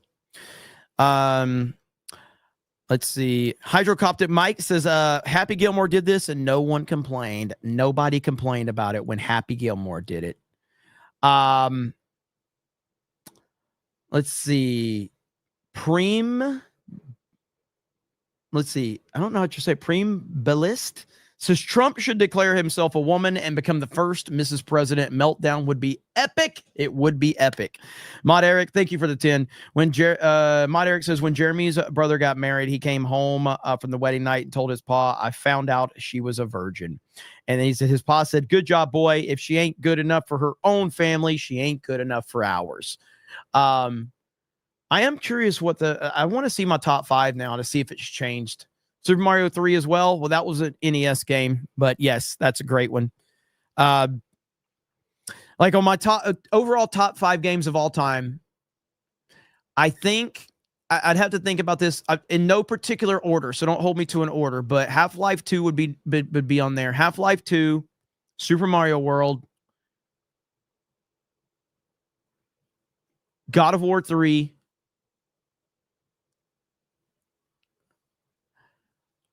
I might have to put Metroid Dread in my top 5. I fucking love Metroid Dread, dude. I love it.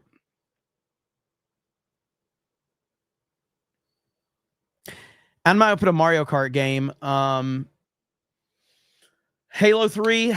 Halo 3 deserves to be on any top 5 list. I wouldn't put it on my personal top 5 list, but it deserves to be on it. It's one of the greatest games ever made. Resident Evil 4 would be on my top 5. So yeah, in my top 5, I would put Half-Life 2, Super Mario World, God of War 3, Resident Evil 4.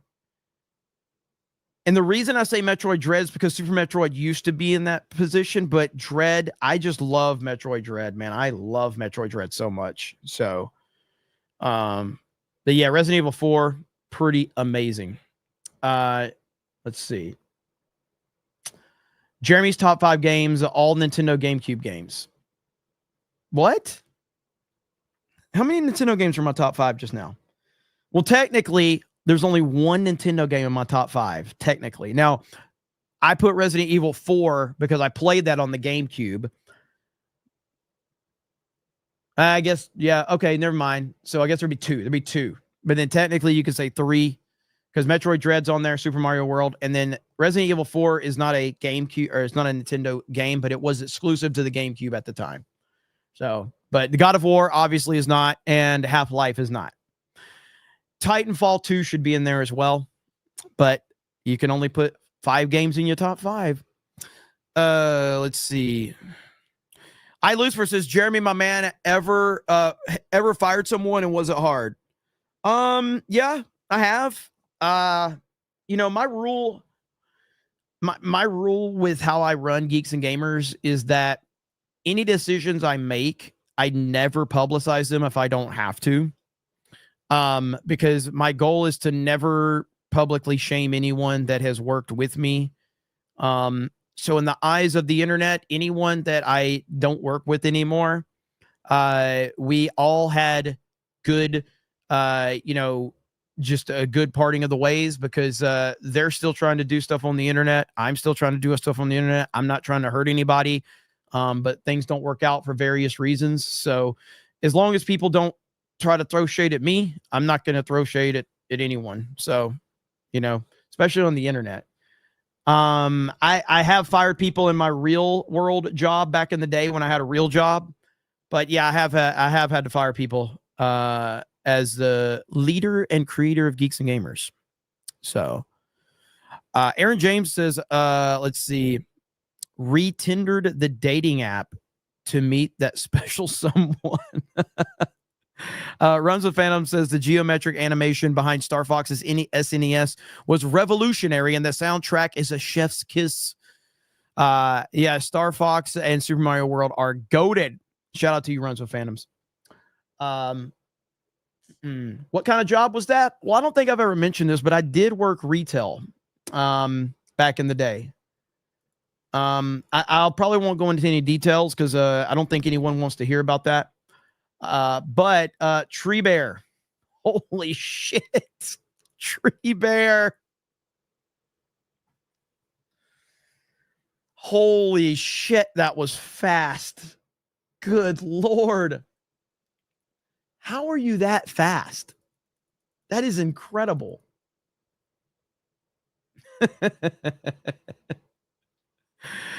Oh man, I love the 199. I love all the peeps. That is interesting, to say the least, though. That is very, very interesting. So we'll just leave that there.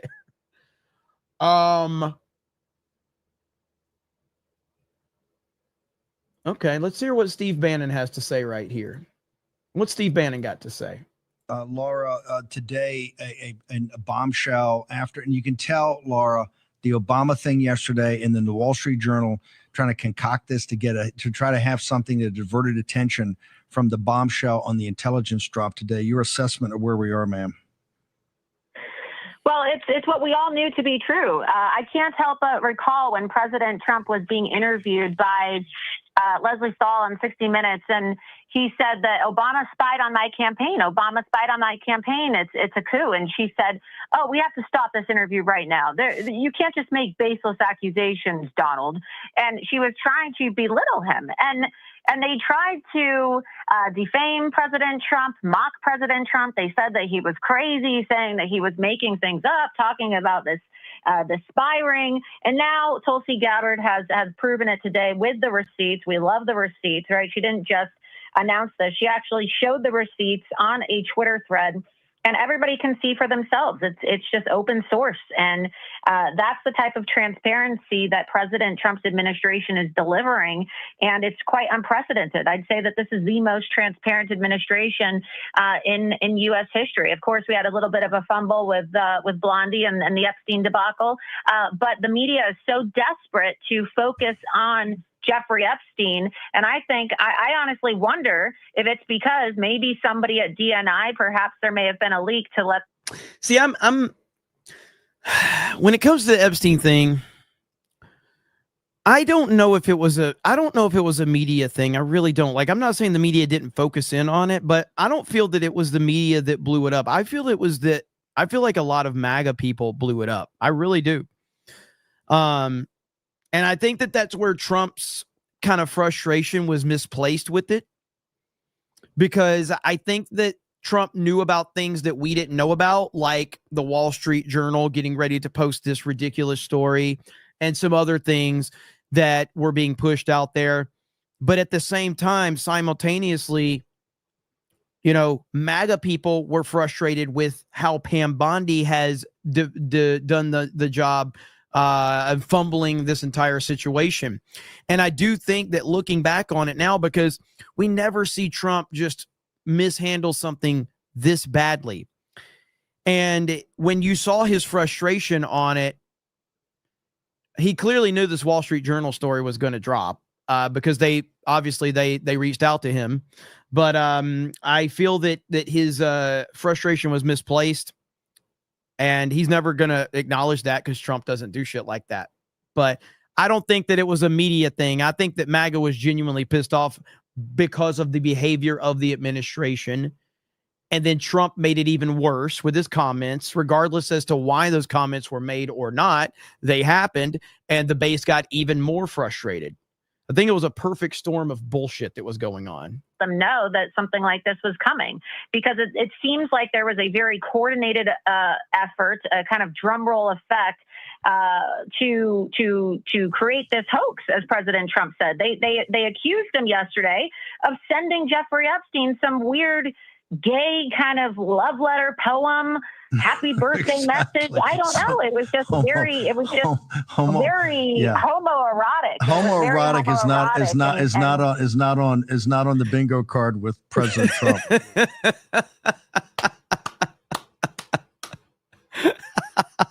I want to go to this. Look. Yeah. Go ahead. I was going to say President Trump is not a homo and he's not a pedophile. So this hoax should be over. And hopefully now, with his lawsuit against that abomination, Rupert Murdoch, he probably should have sued Rupert Murdoch a long time ago. If you recall, during the primary, Rupert Murdoch met with Ron DeSantis and told. How is it homo though? Did you hear? Like earlier, I played it. So for those that need context to it, okay. This is because maybe people don't know the context. This is the context of it, what they're talking about. And then it's signed Donald. So he drew a woman with breasts in like a figure and with a marker. And then inside, want us to believe that Donald Trump wrote the following. Okay. They said, here we go. Hold on. Voiceover. He allegedly writes the words voiceover. There must be more to life than having everything. Donald, he's like a script. Yes, there is, but I won't tell you what it is. Jeffrey, nor will I, since I also know what it is. Donald, we have certain things in common, Jeffrey. Jeffrey, yes, we do, come to think of it. Donald, enigmas never age. Have you noticed that? Jeffrey, as a matter of fact, it was clear to me the last time I saw you. Donald, a pal is a wonderful thing. Happy birthday, and may every day be another wonderful secret. That's it. It's terrible dialogue, and it does not sound like Donald J. Trump. I mean, It's so bad. So that's the context of it. So that's what they're saying about a gay letter. They're claiming Trump sent this gay letter. That he was going to dedicate his entire media operation. And let me tell you, I've been in the room with President Trump and his staff when Rupert Murdoch has called him on the phone to try to kiss his ass. So I think that this should be, an awakening for President Trump to cut him off forever. Rupert Murdoch should never be allowed to have access to Donald Trump ever again. He's a slime ball. He's a liar. And he obviously tried to weaponize his News Corp and his media platform, very wealthy, multi-billion-dollar media platform, to assassinate the character of President Trump, because he was not successful in assassinating President Trump's 2024 presidential election and in the primary, to his dismay. I want to get to what you're doing tonight. By the way, breaking news from the engine room. Attorney General Pam Bondi has formally submitted a court motion to unseal the grand jury testimony related to Jeffrey Epstein. So they've made that request. It's up to the court. There's going to be a big fight there. It's obvious they tried to get ahead of this bombshell day, because this shows the receipts, and this is why Kelsey put it out so smartly just on Twitter so everybody can read it, everybody can see it. Put out the original documents that shows a coup, a well thought through coup against President, a vast criminal conspiracy against President Trump to try to destroy his first term and get him impeached and rolled out. And they try to get ahead of this with this bogus Wall Street Journal story. And this, folks, is why I was attacking the Murdochs years ago when nobody else would stand up to them. Everybody's afraid and wet themselves and afraid they're not going to get on Fox and not going to get on the Hannity show, etc. Well, you don't need to do that if the guy's totally evil. And I hope with this massive lawsuit that President Trump just filed, Murdoch's own lawyers won't let him talk to President Trump because they're in a lawsuit. Laura Loomer, the key to this is that they lied about all this stuff with Russia to prevent us from actually getting a rapprochement with Russia and pivoting like Nixon did in reverse against the Chinese Communist Party, which is the main thing, the existential threat to our nation. You've got a bombshell that's going to come up on your podcast in about a half hour, I think, that talks about even more about this in Obama. Tell us what you've got. Yeah, so there's a Navy whistleblower named Tom Schiller who has not gone public yet. The first time he's going public is tonight live on my show. So tune in, rumble.com/Laura Loomer, in 30 minutes going live with this bombshell exclusive. There was a ProPublica report that came out this week about how during the Obama administration, Microsoft signed a contract with the federal government to implement a system called Microsoft Government Azure. And under this system, Microsoft essentially was able to have the government contract for all of the, the cybersecurity and technological software and platforms across all government agencies. And it turns out this whistleblower, who I've been in communication with for months planning this release, discovered that the tech... You guys are roasting Laura Loomer. I mean, that's not a great picture for sure. I like Laura Loomer. I don't know Laura Loomer, but I like her in terms of like her coverage and stuff. She's a little out there. So, but she's dedicated to President Trump, and that's what matters. Support for Microsoft Government Azure is based out of China. And so essentially what you have here is classified information that is being accessed by Chinese foreign nationals in China because Microsoft has outsourced the tech support. Cornboy says, what? She looks much worse than IRL. To Damn Chinese it. nationals. And as we know, every Chinese national has a duty to collect as much intelligence on foreign nations, adversaries as possible, and deliver it to the CCP. And they are all pledging their allegiance to the CCP. And this is a massive problem because who is the person who signed off on Microsoft Azure, personally approving it? Well, it was Barack Hussein Obama. And so it's the first time that this whistleblower is going public with this information. The ProPublica report was okay, but it barely scratched the surface of how sinister this is. And I had a 2-hour sit-down exclusive interview with Tom Schiller. I'm in communication with Secretary of Defense Pete Hegseth. I'm in communication with the Navy Secretary John Phelan about this. All right, so she's got stuff working on, but I do want to show this clip right here The hunted has become the hunter right here. Great to see this coming from the ODNI, from Tulsi Gabbard. She's already released a huge amount of documents that people are aware of around JFK. This is a huge... Bro, if Tulsi takes Obama down, like, holy crap, seriously. Tranche of documents that they've declassified and released to the public. And what they showed, Jesse, is exactly what you said, that they knew early on that there was no hacking of election machines. That was very clear to them. And so then they had to, but they wanted to keep using the word hacking, almost certainly to be misleading, to mislead the public. I mean, I myself remember hearing about hacking of the elections, and I thought they were talking about the voting machines. They were just using that metaphorically, but they got the Washington Post and other mainstream news media outlets to talk about that, I think, in that way. And what they were really referring to was the release of Hillary Clinton's emails, totally unrelated to what was happening on Election Day. They were just talking about, you know, what was in Clinton and Podesta's emails. Didn't have anything to do with hacking election machines. Jesse, I think the bottom line is this is another instance where you see the Democrats having projected what they were doing onto Donald Trump. The Obama administration was undermining public confidence in the elections, deliberately undermining confidence in the elections, and then accusing the Trump campaign of doing the very same thing. Do you believe that the alleged FBI investigation into Comey and into Brennan is also related to these documents? And could there be more people under investigation?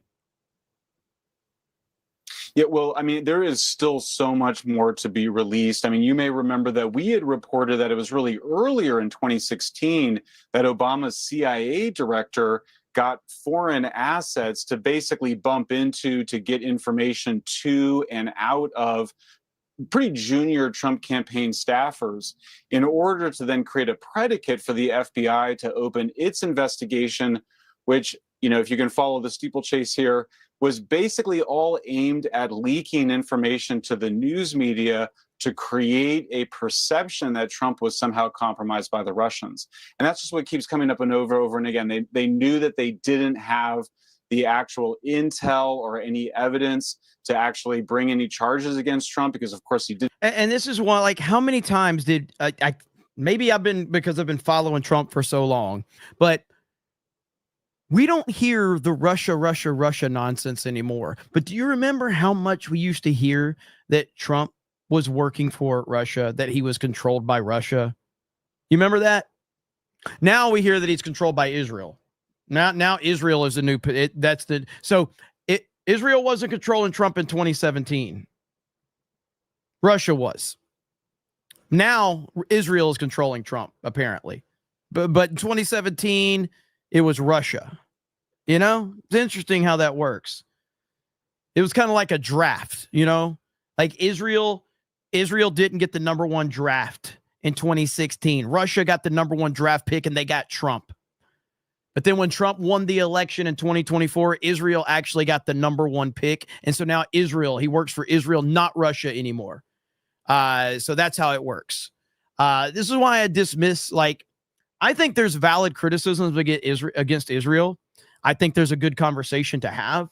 I also think that there's nonsensical fucking retards that take it to a level that when you take it to such a stupid level that it's just so ridiculous, it's not worth having. At that point, I just kind of want to meme on it, and I don't want to take you seriously, because there's no point to have, you can't have a valid conversation with someone who's so fucking retarded that they think every single nonsensical story they don't even think about the context to it or anything like that. They just, oh yeah, Trump works for, you know, Netflix, Yahoo. It's like, okay. I mean, at that point, there's no point. Like, literally, like you fucking, you know, stump your toe and it's the Jews' fault. It's like, okay, is there anything that the Jews aren't responsible for? Is there any problem in your life that the Jews didn't create? Just so we can kind of understand what we're dealing with here. Because if everything is the Jews' fault, then nothing is the Jews' fault. Didn't do any of the things they were accusing him of, but they were constantly leaking to the news media. And that was one of the things that we saw revealed today in these new documents, is that they were using the intelligence community essentially as a public relations arm. I guess now we know when Trump said, I used to be the hunted, but now I'm the hunter, what he was talking about. Mike Schellenberger, great to see you. Great analysis. Thanks so much. Great to see. And that's essentially where we are right now. Obama, again, I think everybody that is following this is going to want arrest. And I don't think that that's a realistic expectation right now. I just don't. It's something maybe long-term to hope for. But if you're expecting Barack Obama to be arrested and perp walked in the next 2 to 3 years, you're probably going to be disappointed. I hope I'm wrong about that. I'd love to be wrong about that. But I also think that life is about setting proper expectations. And if you're going to set the expectation that you want to see Obama in handcuffs, and if you don't see that, you're going to be unhappy, you're probably going to be unhappy. So, we'll see what happens. Johnny the WizKid says, let's see, I bought a lot of Genesis games. What's your top 10? Top 10 Genesis games? God, I'd have to think about that. I mean, I had a Genesis, and I was primarily into sports games for the Genesis. I loved Joe Montana Sports Talk Football.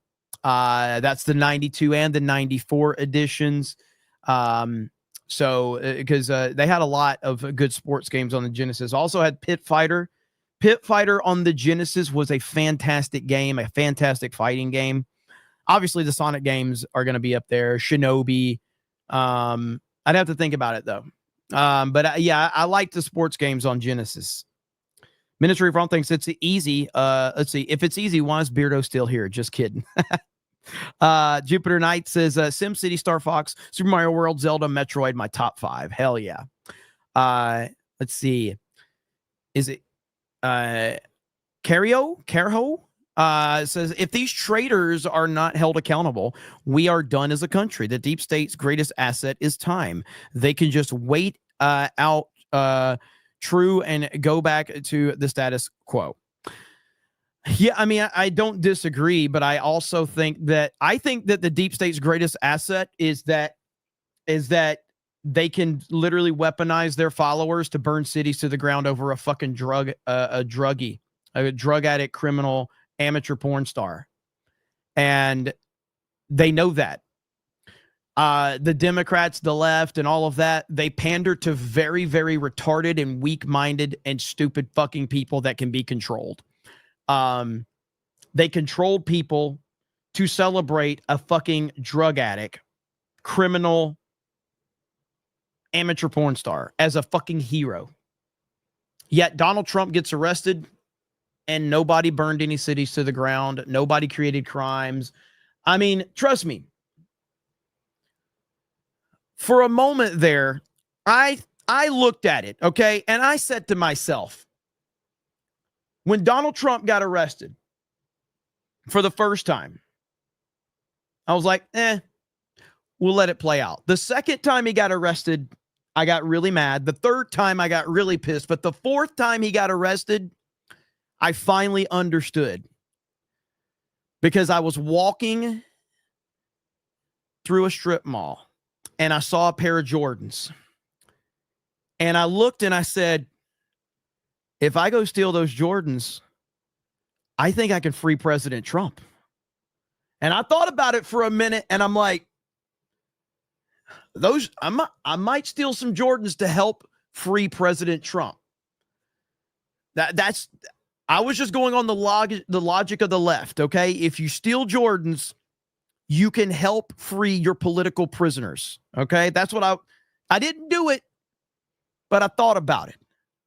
And I was like, those Jordans, man, those Jordans are looking like they can help free Trump. So I didn't do it, though. Twisted Clown says that needed more Chinas in there to make me believe. Ministry of Wrong Think says, wasn't it great doing all that illegal shit together, Mr. Jeffrey Epstein? Donald Trump loved also partaking in highly illegal acts. Indeed.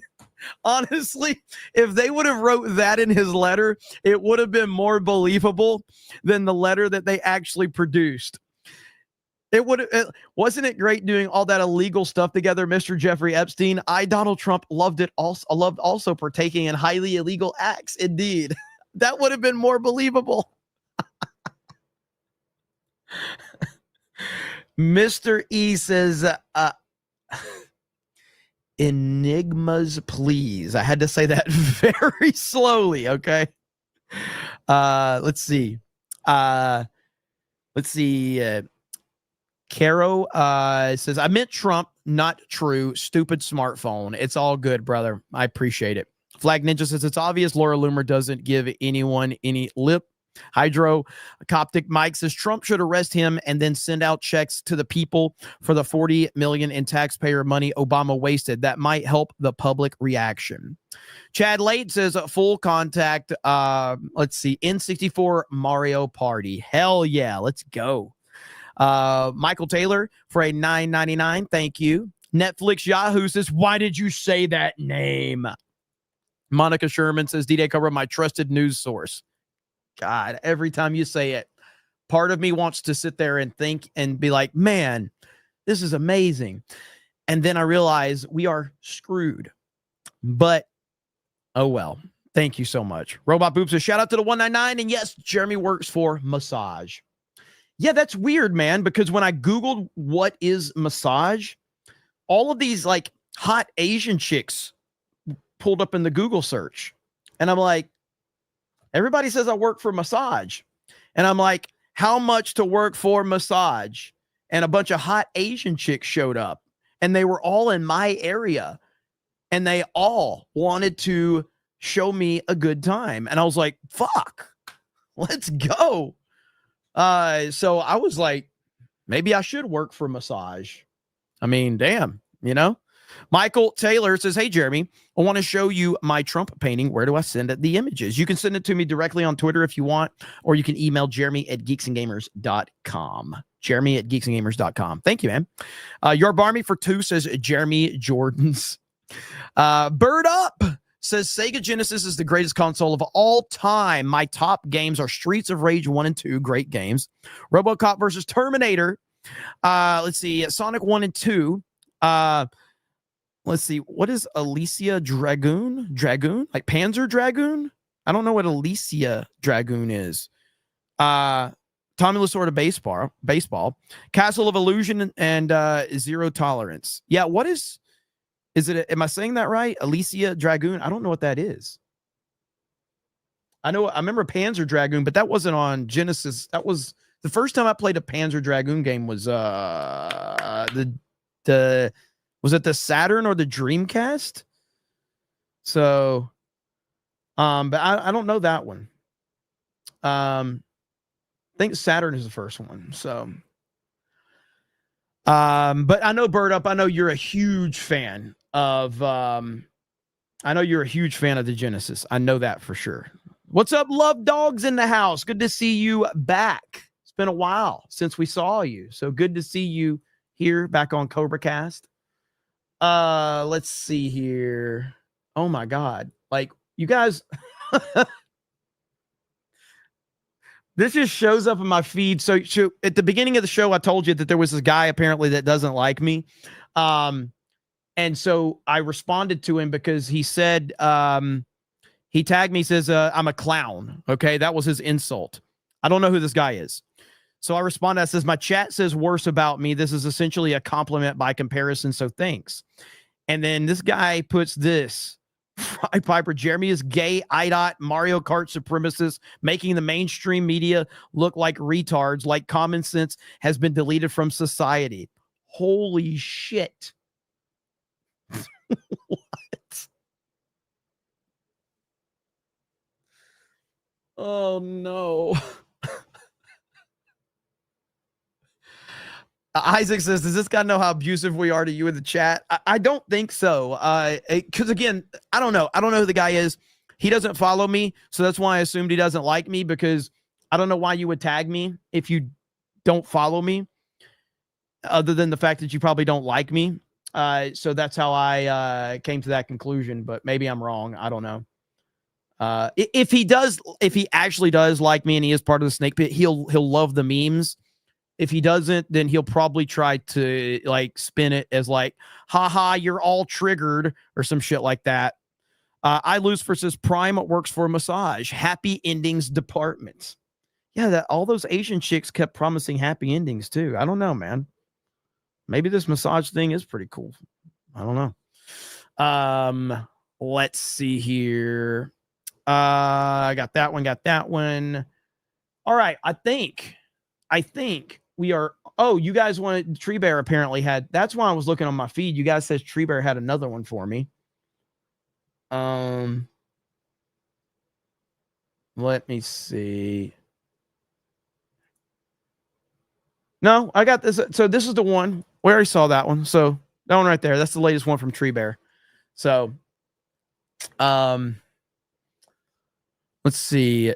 Jim P says, when did you last play arcade games before your first game console? When did I last play arcade games before my first game console? Is that what you're asking me? Fuck, I don't know. I'd have to think about that one, man. I mean, it's been. I mean, I got a Nintendo in 1986, I think, or 87. So I played. I don't even know if I played arcade games before I got a console. I honestly don't know, because back then it's not like my parents were just gonna, as young as I was, my parents weren't gonna just let me run around a fucking arcade at that age. So I don't think I played arcade games after getting my first console. So yeah, so I'm pretty sure I played console games before then, I think. Damn, I'm old. Yeah, I'm old. I told you I'm old as fuck. Let's see. Love dogs for 20 says Jeremy, it's me from the unemployment line, but I thought I would say hello. Well, thank you so much. Good to see you here. Thank you so much. Always happy. I know people, come and go with the chat. Some people have things going on. Whenever I don't see people for a while, I always go like, oh man, I guess they're like, I hope I didn't like truly piss them off for whatever reason. But happy to see you're here. So good to see you back. Jeremy, your top 5 was Mario World, Mario Kart, Chrono Trigger, Tecmo Bowl, and Turtles in Time. Oh, okay. That's actually, yeah, Turtles in Time, phenomenal game. Tecmo Bowl, which would have been Tecmo Super Bowl on the Super Nintendo.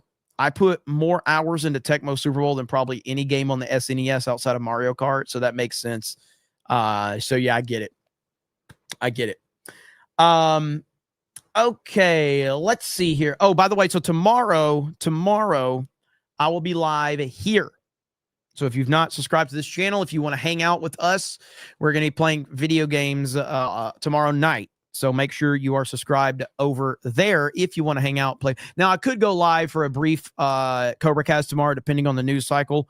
We'll see how that goes. Batgoat says, Reverend, can you bless this chat? Jeremy Osteen in the house. Jeremy Osteen, praise the super chatters. Praise everyone that supports President Trump by supporting CobraCast. You are supporting President Trump.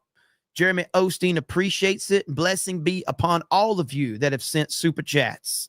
If you have not sent super chats, you can all go fuck yourself. Wamen. I didn't say that. That was Jeremy Osteen that was saying that. You cannot hold me responsible for that. That was Jeremy Osteen, and I apologize for his language and the disrespect of the audience. That will not be tolerated here anymore. I apologize, okay? I apologize. Sorry for that. Okay. Let's so many people probably don't know anything about the Jeremy Osteen lore, and they're like, what the hell is this guy doing? Renzer says, Jeremy, would you play Death Stranding 2? I didn't play the first one. I've heard a lot of good and bad things about them, but yeah. I like playing multiplayer games online. I like playing single player games offline. So the Tactician Musician says, howdy, Jeremy. Here, have this very generous $5 super chat. Oh, sorry. I only give $10 super chat to streams with hot women. Better luck next time, buddy. I mean, listen, I got some pictures I can pull up from if that will help. I mean, I'm all about grifting, okay? I'm all about grifting. So I'm sure, let me see what we got here. Are you guys a fan of Chun-Li cosplay or Sydney Sweeney? I got a new Sydney Sweeney clip, okay? I got a new Sydney Sweeney clip if anybody's interested.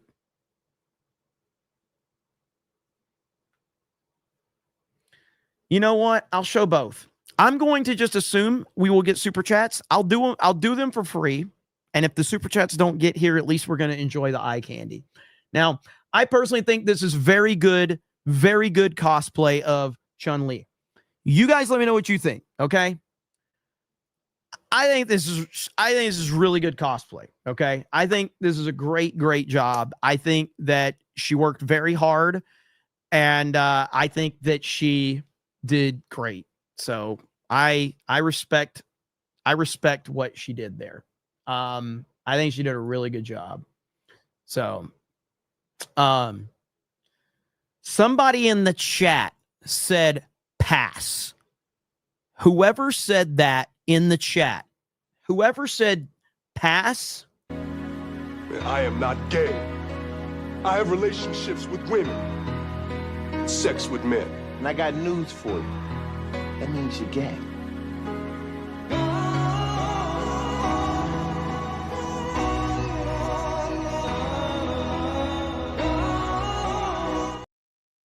That has got to be one of the greatest clips ever.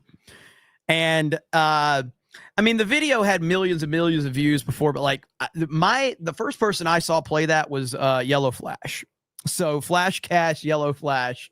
And we've been playing that video for years. It's one of the greatest videos ever. It really is great. B. Barrett says, Reverend, please forgive me. My top 5 SNES games are 5 copies of Super Metroid. Hey, I respect that. That's good. All right. That is good. But the tactician musician, you're the reason that that clip showed up. So good on you for that. Tactician musician said, I said hot women, not bad bitches. Oh, man. Good stuff indeed. All right. Well, we're going to end it there. I appreciate it. I hope you guys have had a good evening. Samurai says Trump must go scorched earth on all. I mean, I think he's doing a pretty good job of it. It's going to take some time. It's going to take time. So keep that in mind. Byron for 10 on Rumble says hardest working streamer on the internet, factoring in all shows. I never donate, but I got to throw yes, some patriot love, brother. No homo. Well, thank you. I appreciate that. I really do. You know, look, man, I just try to entertain people with the things that I know. And, you know, I don't really talk about the things that I don't know. I am not the best at anything, and I'm really not good at anything, but I at least try to be entertaining while we're doing it. So as long as the people enjoy it, that's all that really matters.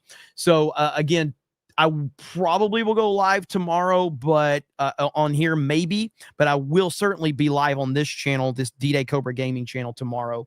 And again, the last night at midnight tonight, midnight Eastern, Alligator Enforcement Agent 199 shirts are done. We also have regular t-shirts. We have hoodies, tank tops, all of that. So if you're interested, go over to our Teespring link and check those out. And then we'll be rolling out some new merch next week.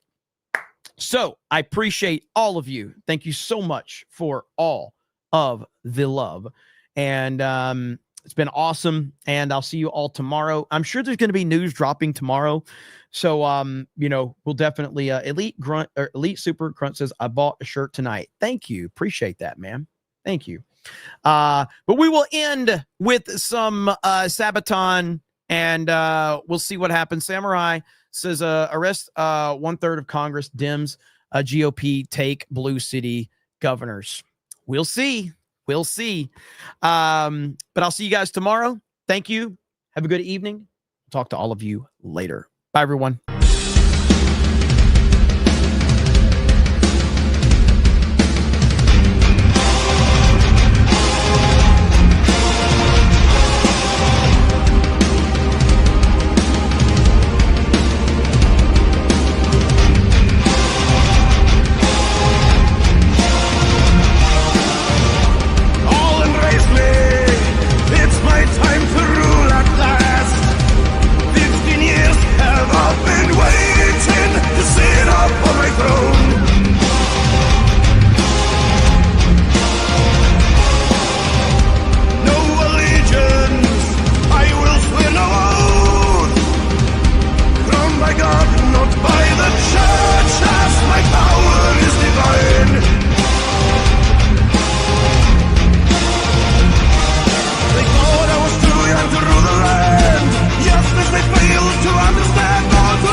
Hey, I'm back. The reason I'm back is because somebody was telling me Tree Bear had another picture. I just found it. It's on that post of the guy that doesn't like me. So I got to show you really quick. So right here, look at what Tree Bear posted. Holy fuck.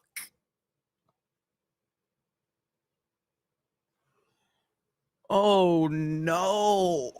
This is fucking awesome. Holy shit.